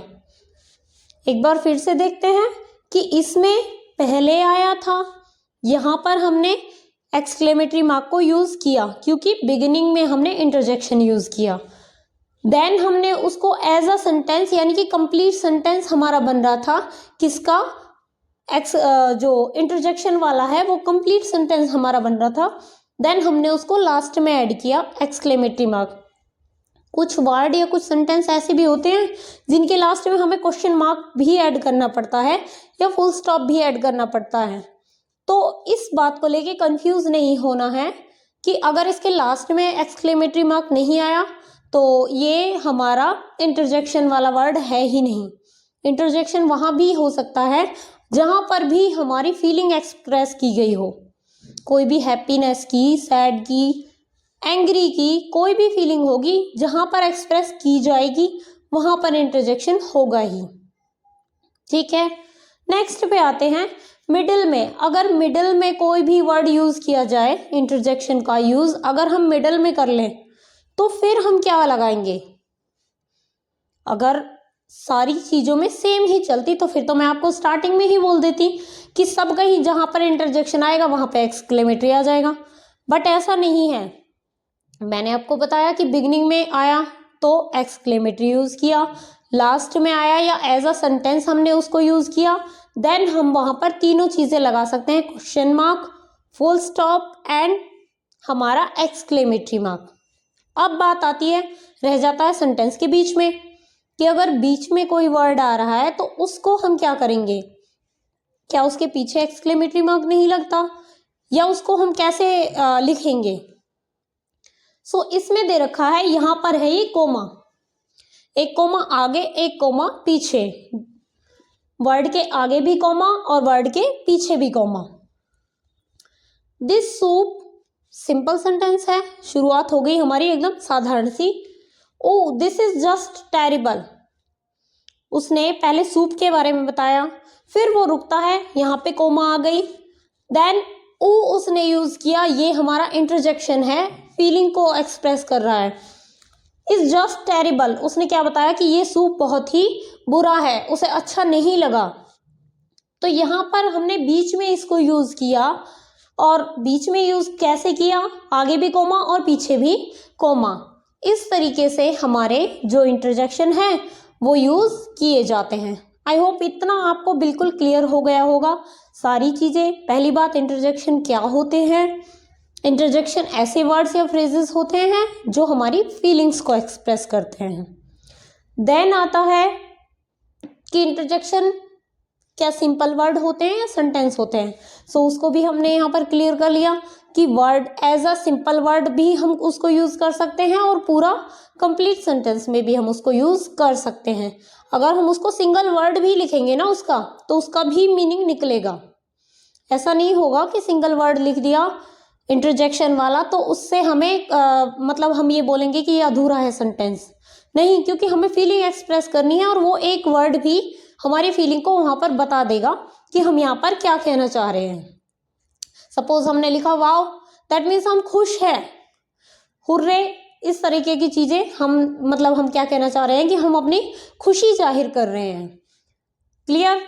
देन 3 टाइप्स के तीनों तरीके में आ सकते हैं।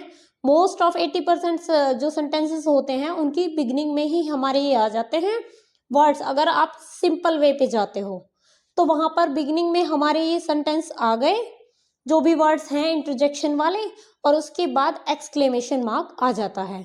फिर कुछ केसेस जो 20% रह गए उनमें क्या होता है, एज अ सेंटेंस हमने इंटरजेक्शन को यूज कर लिया और उसमें क्या किया कि हम लास्ट में क्वेश्चन मार्क भी ऐड कर सकते हैं, फुल स्टॉप भी, और इंटरजेक्शन जो एक्सक्लेमेशन मार्क है हमारा वो भी, वो सेंटेंस पे डिपेंड करता है कि किस तरीके का सेंटेंस है।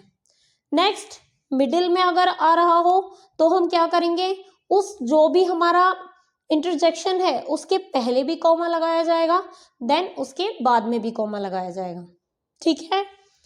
इसके बाद हमारे टोटल 9-10, मैंने आपको बताया इंटरजेक्शन वर्ड्स है, बहुत ज़्यादा नहीं होते, उनको हम समझेंगे कि उसमें उनके मीनिंग क्या क्या होते हैं और वो कहाँ कहाँ पर यूज़ किए जाते हैं, कौन सी फीलिंग के लिए कौन सा इंटरजेक्शन यूज़ किया जाता है। सो नेक्स्ट देख लेते हैं हमारे इंटरजेक्शन एंड देयर यूजेस कि कहाँ कहाँ पर उनके यूजेस होते हैं। इंटरजेक्शन कौन कौन से वर्ड्स होते हैं जिन्हें हम इंटरजेक्शन में बोलते हैं कि ये इंटरजेक्शन है, जो किसी भी स्पेसिफिक फीलिंग को एक्सप्रेस कर रहे होते हैं। फर्स्ट है goodness, my god, oh god. 3 word आ गए हैं। सेम उनके यूज होंगे सरप्राइज और शॉक। जब हम किसी चीज को लेकर सरप्राइज होंगे, एकदम से हम क्या बोलेंगे, ओ गॉड, माय गॉड, मतलब हमने कुछ सुना ऐसा अनबिलीवेबल जिस पे हमें यकीन नहीं होता, तब हमें शॉक लगता है। तो अगर सिंपल हम किसी भी चीज का हम एकदम से शॉक करते हैं या हम किसी चीज को देखकर एकदम से सरप्राइज हो जाते हैं, तो वहां पर हम ऐसे वर्ड्स यूज करते हैं ना, goodness, my god, oh god, इस तरीके के वर्ड्स को हम यूज करते हैं क्या करने के लिए, सरप्राइज और शॉक वाली फीलिंग्स को एक्सप्रेस करने के लिए। ठीक है। सेकंड आते हैं ओ नो। जब भी हम दुख में या निराशा में आते हैं, कोई भी काम है हम एक्सपेक्ट नहीं कर रहे होते कि वहां पर कुछ गलत होगा, जहाँ कुछ गलत होता है हम डिसअपॉइंट होते हैं किसी चीज को लेकर, या हमें कुछ जानकर कोई बात हमें पता चलती है, हाँ, तो हम क्या कहते हैं, ओ नो, कि ऐसा नहीं होना चाहिए था, या क्या ऐसा हुआ। ओ, दुख वाली जो बात होगी वहां पर हम ओ और ओ नो का यूज करते हैं कि किन किन फीलिंग्स को एक्सप्रेस करने के लिए, पेन और डिसअपॉइंटमेंट के लिए। ठीक है। नेक्स्ट है उप्स। उप्स जो वर्ड है उसको हम सरप्राइज के लिए यूज करते हैं। जो सिंपल सरप्राइज था मोस्टली दुख वाला ही कि ओ गॉड ऐसा हो गया, खुशी वाले में भी आता ओ गॉड मुझे ये चीज मिल गई, बट ये है शॉक के लिए। उप्स जो है वर्ड की हम ऐसा एक्सपेक्ट नहीं कर रहे होते और हमें कुछ मिलता है, एकदम से सडनली कोई चीज होती है तो हम क्या करते हैं, उप्स ये क्या हो गया, ऐसा ही बोला जाता है। तो ये मतलब ऐसे ऐसे वर्ड्स हैं कि आप इनको देखकर ही, कोई कोई वर्ड आएगा न्यू जिनका हम रेयरली यूज करते हैं, बाकी नॉर्मल हम डेली रूटीन में भी इस तरीके के वर्ड्स को यूज करते हैं, ओ गॉड, ओ नो, उप्स। तो इनको तो आपको जनरली पता होगा कि हम कहाँ पर कैसे यूज करते हैं, बट फिर भी हम एक क्विक रिवीजन देख लेते हैं कि कहाँ कहाँ पर स्पेसिफिकली कौन कौन सी फीलिंग को एक्सप्रेस करते हैं कौन कौन से वर्ड्स। ठीक है। तो उप्स हमारा शॉक के लिए यूज होता है, जब हमें किसी चीज को जानकर एकदम से झटका लगता है। झटका कोई दुख वाला झटका नहीं, यहाँ पर उस झटके से मतलब है कि हम सडन कोई काम कर रहे हैं, देन सडनली कुछ हैपन होता है तो हम क्या बोलते हैं, उप्स ये क्या हुआ, या उप्स को कुछ भी वहां पर हो रहा होता है, सडनली हमें कुछ देखने को मिलता है या हमारे साथ कुछ होता है, तब हम इस चीज को बोलते हैं, बहुत छोटे से इंसिडेंट्स में मोस्टली, कि ये क्या हुआ। नेक्स्ट है ब्रावो। इस तरीके के वर्ड्स को हम बहुत कम यूज करते हैं, ब्रावो वगैरह होता है यूज में, जानते भी हैं कि हाँ ब्रावो है, बट कॉमन जब हम टॉकिंग करते हैं तो कुछ कुछ वर्ड्स होते हैं जिन्हें हम स्किप करते जाते हैं। तो ये कॉन्ग्रेचुलेशंस के लिए यूज होता है और वेल डन बोलने के लिए यूज होता है। हमें किसी को कॉन्ग्रेचुलेट करना हो, एक तो हम कॉन्ग्रेचुलेशंस ही बोल देते हैं, बट अगर हमें कुछ हटके बोलना हो देन वी यूज ब्रावो। ये किस चीज को एक्सप्रेस करेगा, हमारे जब हम किसी को बधाई दे रहे हो, या हमें बोलना हो वेल डन कि तुमने बहुत अच्छा काम किया, शाबाशी हम जब दे रहे हो तो भी हम ब्रावो का यूज करते हैं। ठीक है। नेक्स्ट आता है अलास। अलास वर्ड वही जैसे ओ नो हम यूज कर रहे थे, अलास का थोड़ा सा डिफरेंट यूज आ गया कि एक्सप्रेस पिटी और सोरो। हमें किसी के ऊपर दया आ रही है या कोई दुख की बात है, वहां पर हम अलास का यूज करते हैं। किसी को हमने किसी गरीब व्यक्ति को देखा या किसी परेशान व्यक्ति को देखा या जानवर को, किसी को भी हम बुरी हालत में हम देखते हैं, हमें उस पर दया आती है, तो वहाँ पर हमें उसके बारे में कुछ बोलना हो कि बेचारा ऐसा है वैसा है, then we will use alas. Okay. और सोरो भी उसी के लिए यूज होता है, किसी के साथ बहुत बुरा हो गया, हमें ये जानकर दुख हुआ या उस पर दया आई, दुख या दया के लिए हम क्या यूज करते हैं, अलास का यूज करते हैं। ठीक है। नेक्स्ट हमारा है यक ऊ। ऐसे वर्ड्स हम बहुत यूज करते हैं नॉर्मली कॉमन टॉकिंग में भी। अक और यू का यूज होता है हेट, डिसलाइक, हॉरर, कि ये कितनी बेकार चीज है, कितनी अजीब चीज है, कोई चीज हमें अच्छी नहीं लगी, हमें उस पर गुस्सा आया कि कितनी बेकार चीज है, तो भी हम यक और ऊ इस तरीके के वर्ड्स का यूज करते हैं।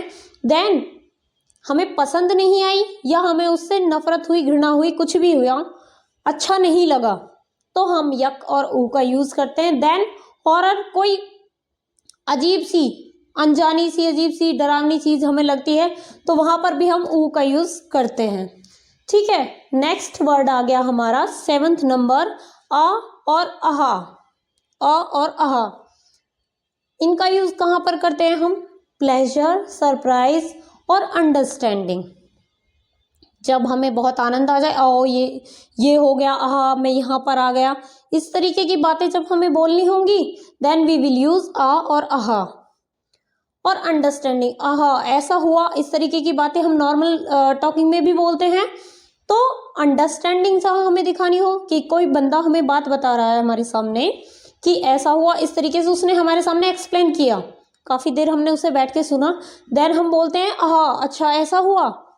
तो वहां पर अ और आहा, प्लेजर और सरप्राइज, प्लेजर सरप्राइज, देखो सरप्राइज यहाँ पे भी आ रहा है और इससे पहले सरप्राइज यहाँ पर भी आ रहा था, बट ये वाला जो सरप्राइज है ना, ये खुशी वाले सरप्राइज में ही यूज होता है।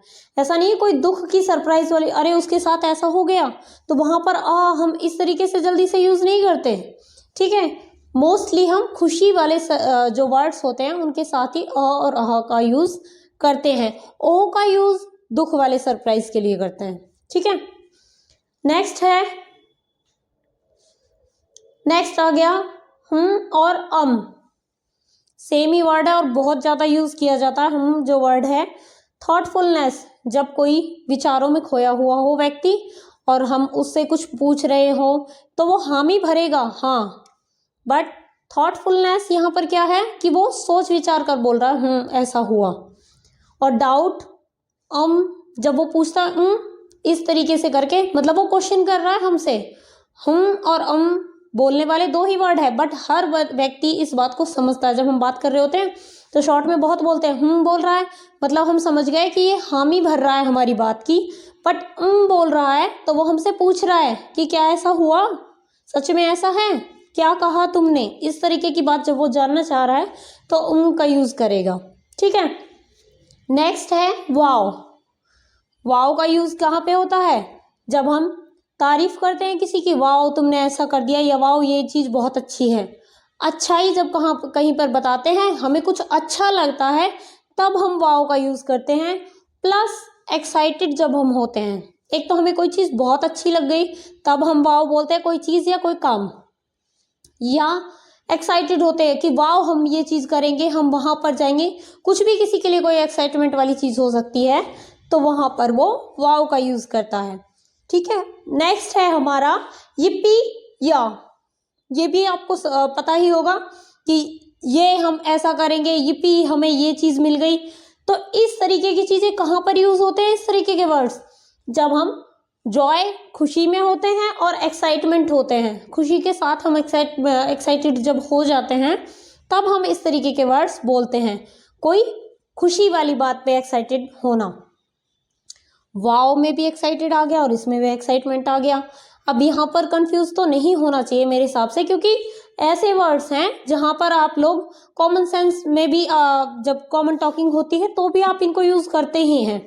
तो यहाँ पर ये एक्साइटेड हो रहा है किसी चीज को देखकर, उसकी अच्छाई को देखकर, बट यहाँ पर ये एक्साइटेड हो रहा है खुशी के मारे कि कोई चीज या किसी काम से उसे इतनी खुशी मिली, वो एक्साइटमेंट में आ गया।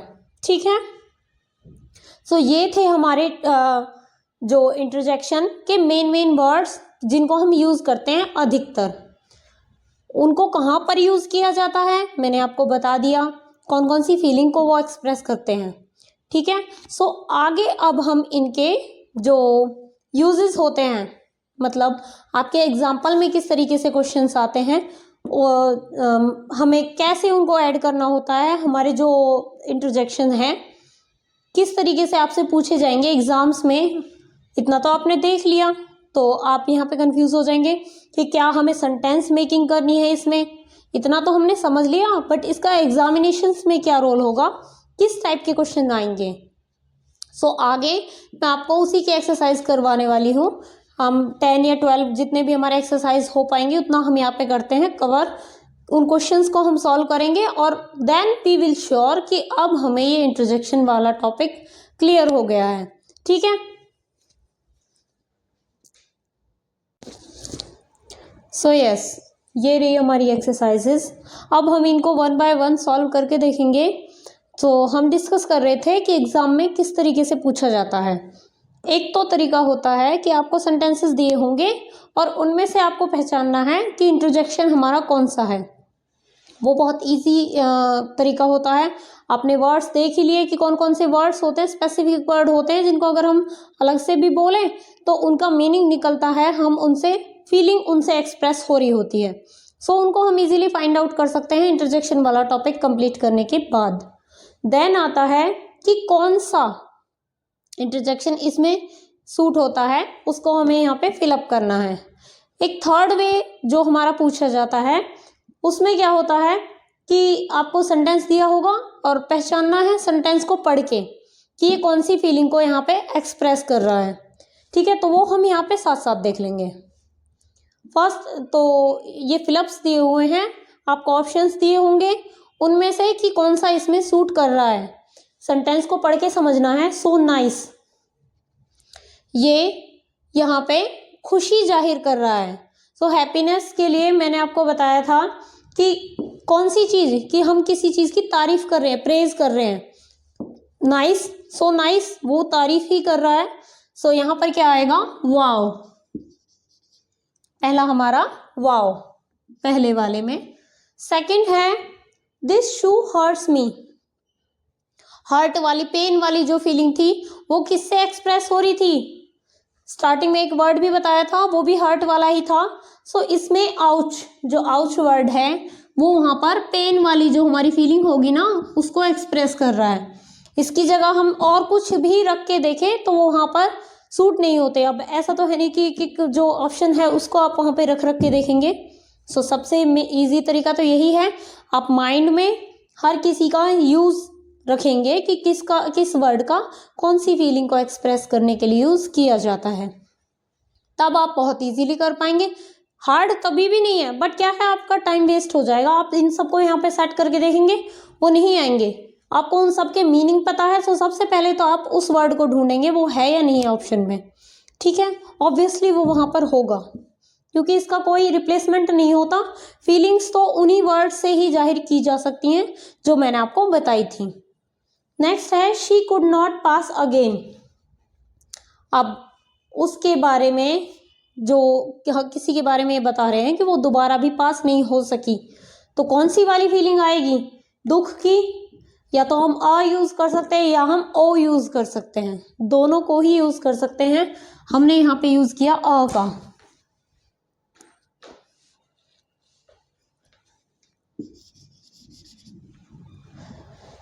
इंडिया वॉन द मैच, ये कैसी हुई, खुशी की बात है। सो हम यहाँ पे कौन सा वर्ड है जिसको हम यूज़ कर सकते हैं, हम हुर्रे यूज़ कर सकते हैं या हम या यूज़ कर सकते हैं, ये का। सो हम यहाँ पर किसका यूज़ कर लेते हैं, हुर्रे का।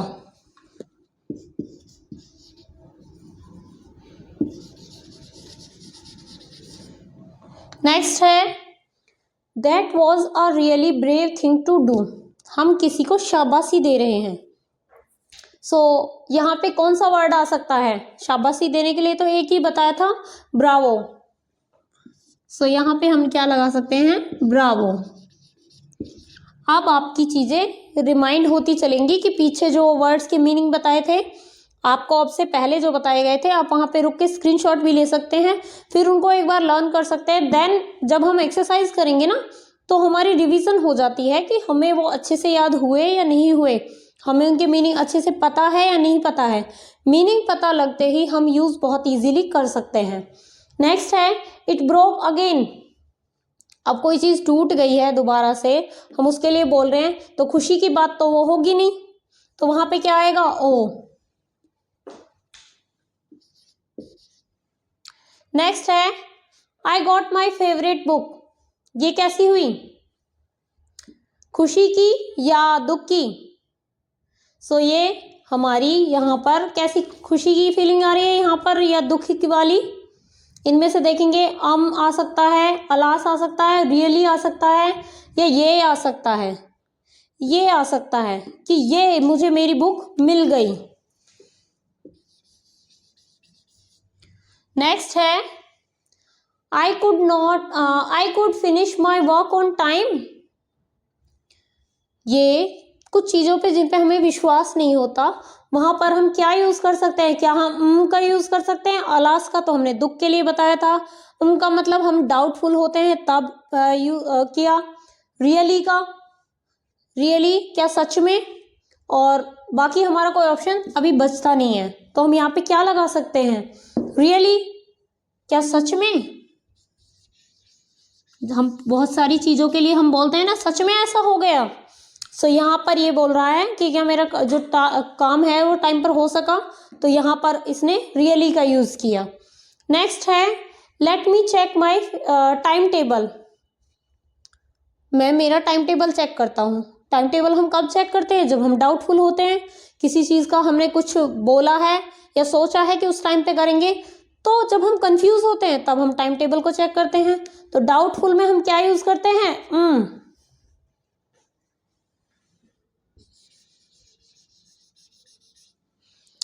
नेक्स्ट लास्ट हमारा रह जाता है अलास, और अलास को हमने क्या बताया था, दुख के लिए। व्हेन डिड दैट हैपन, किसी के साथ कुछ गलत होता है तो हम यही पूछते हैं कि ऐसा कब हुआ। पहले हम कोई भी इंसिडेंट हमें सडनली पता चलता है फर्स्ट टाइम, तो हम यही पूछते हैं ना ऐसा कब हुआ। दुख के साथ पूछ रहे हैं तो यहाँ पर हम अलास लगा सकते हैं। अब आप पूछेंगे कि हम कैसे सेंटेंस को जानेंगे जब उसके साथ इंटरजेक्शन ही नहीं लगा हुआ, तो हम कैसे जानेंगे कि कैसा वाला सेंटेंस है, मतलब हम यहाँ पे क्या यूज़ करें? तो आप सेंटेंस को पढ़ के उसकी मीनिंग को समझ सकते हैं कि ऐसी चीज़ हम खुशी के मौके पे बोलते हैं या दुख के पे या गुस्से में या पेन में, इस तरीके के वर्ड्स कहाँ पर यूज़ हो सकते हैं। कॉमन सेंस के साथ जब आप सोचेंगे व्हेन डिड दैट हैपन, ये खुशी वाला भी हो सकता था, नो डाउट कि ऐसा कब हुआ, but most of the scene में क्या होता है कि हम जो दुख वाली चीज़ें होती हैं उन्हीं में पूछते हैं कि ऐसा कब हुआ। तो ये आपके ऑप्शंस पे भी डिपेंड करता है कि आपके पास ऑप्शन क्या बच रहे हैं और मोस्ट सुटेबल यहाँ पर क्या होगा। खुशी के बारे में, खुशी तो हमें पता चल ही जाती है कि कब हुई, तो उसके बारे में ज़्यादातर हमें पूछने की ज़रूरत नहीं पड़ती है, ठीक है। सो मोस्ट सुटेबल लिखा हुआ है तो मोस्ट जो हमें लगा वो हमने यहाँ पर फिलअप किया है। बट आपके एग्जाम में ऐसा भी हो सकता है कि इस तरीके से फिलअप ना आए, उसके ऑप्शंस आ जाए, वन सेंटेंस के 4 ऑप्शन, उसमें आपको मिल जाएगा कि आप वहाँ पर क्या लगा सकते हैं, कौन सी वाली फीलिंग है ये। देन मैंने आपको बताया था कि नेक्स्ट टाइप क्या आता है हमारे सेंटेंसेस का, पहचानने का, कि कौन सी फीलिंग इससे जाहिर हो रही है। अब पहला सेंटेंस है, इससे कौन सी फीलिंग जाहिर हो रही है, हैप्पीनेस की।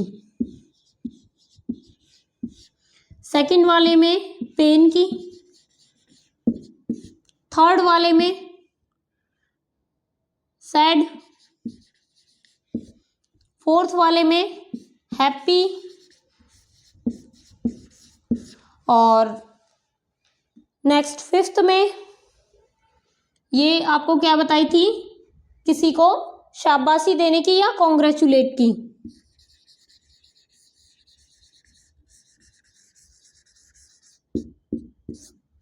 वो बधाई दे रहा है या शाबाशी दे रहा है, अप्रिशिएट कर रहा है। नेक्स्ट है ओ इट ब्रोक अगेन। सो ये यहाँ पर सैड हो गया, हैप्पी नहीं है, सैड ही है, सो यहाँ पे सैड। नेक्स्ट है या I got my favourite book, तो ये कैसी है, एक्साइटमेंट और हैप्पीनेस की। नेक्स्ट है I could finish my work on time, ये सरप्राइज की है, वो खुद ही सरप्राइज है, उसे बिलीव नहीं हो रहा है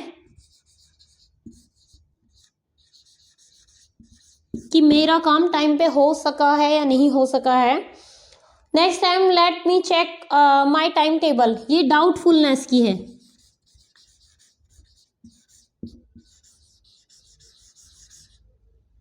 ठीक है। नेक्स्ट है alas when did that happen, ये कैसी है, सोरो और पिटी।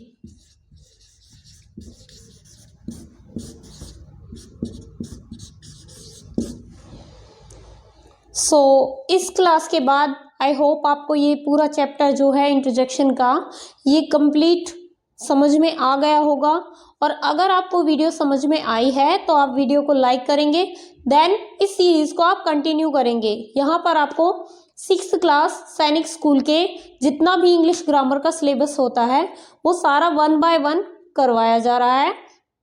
अगर आपको कोई भी टॉपिक जो इससे पहले के आते हैं, इंट्रोडक्शन तो हमारे इससे पहले की कई टॉपिक्स हमारे हो चुके हैं, सो 1 बाय 1 हम उनको कर रहे हैं। अगर आपको उन टॉपिक्स में से भी कुछ समझना है सो आप सूरज ऑनलाइन क्लासेस पे जाकर वीडियो सर्च करके देख सकते हैं। सारे टॉपिक्स टू द पॉइंट करवाए हुए हैं, कोई एक्स्ट्रा आपका टाइम वेस्ट नहीं करवाया जाएगा।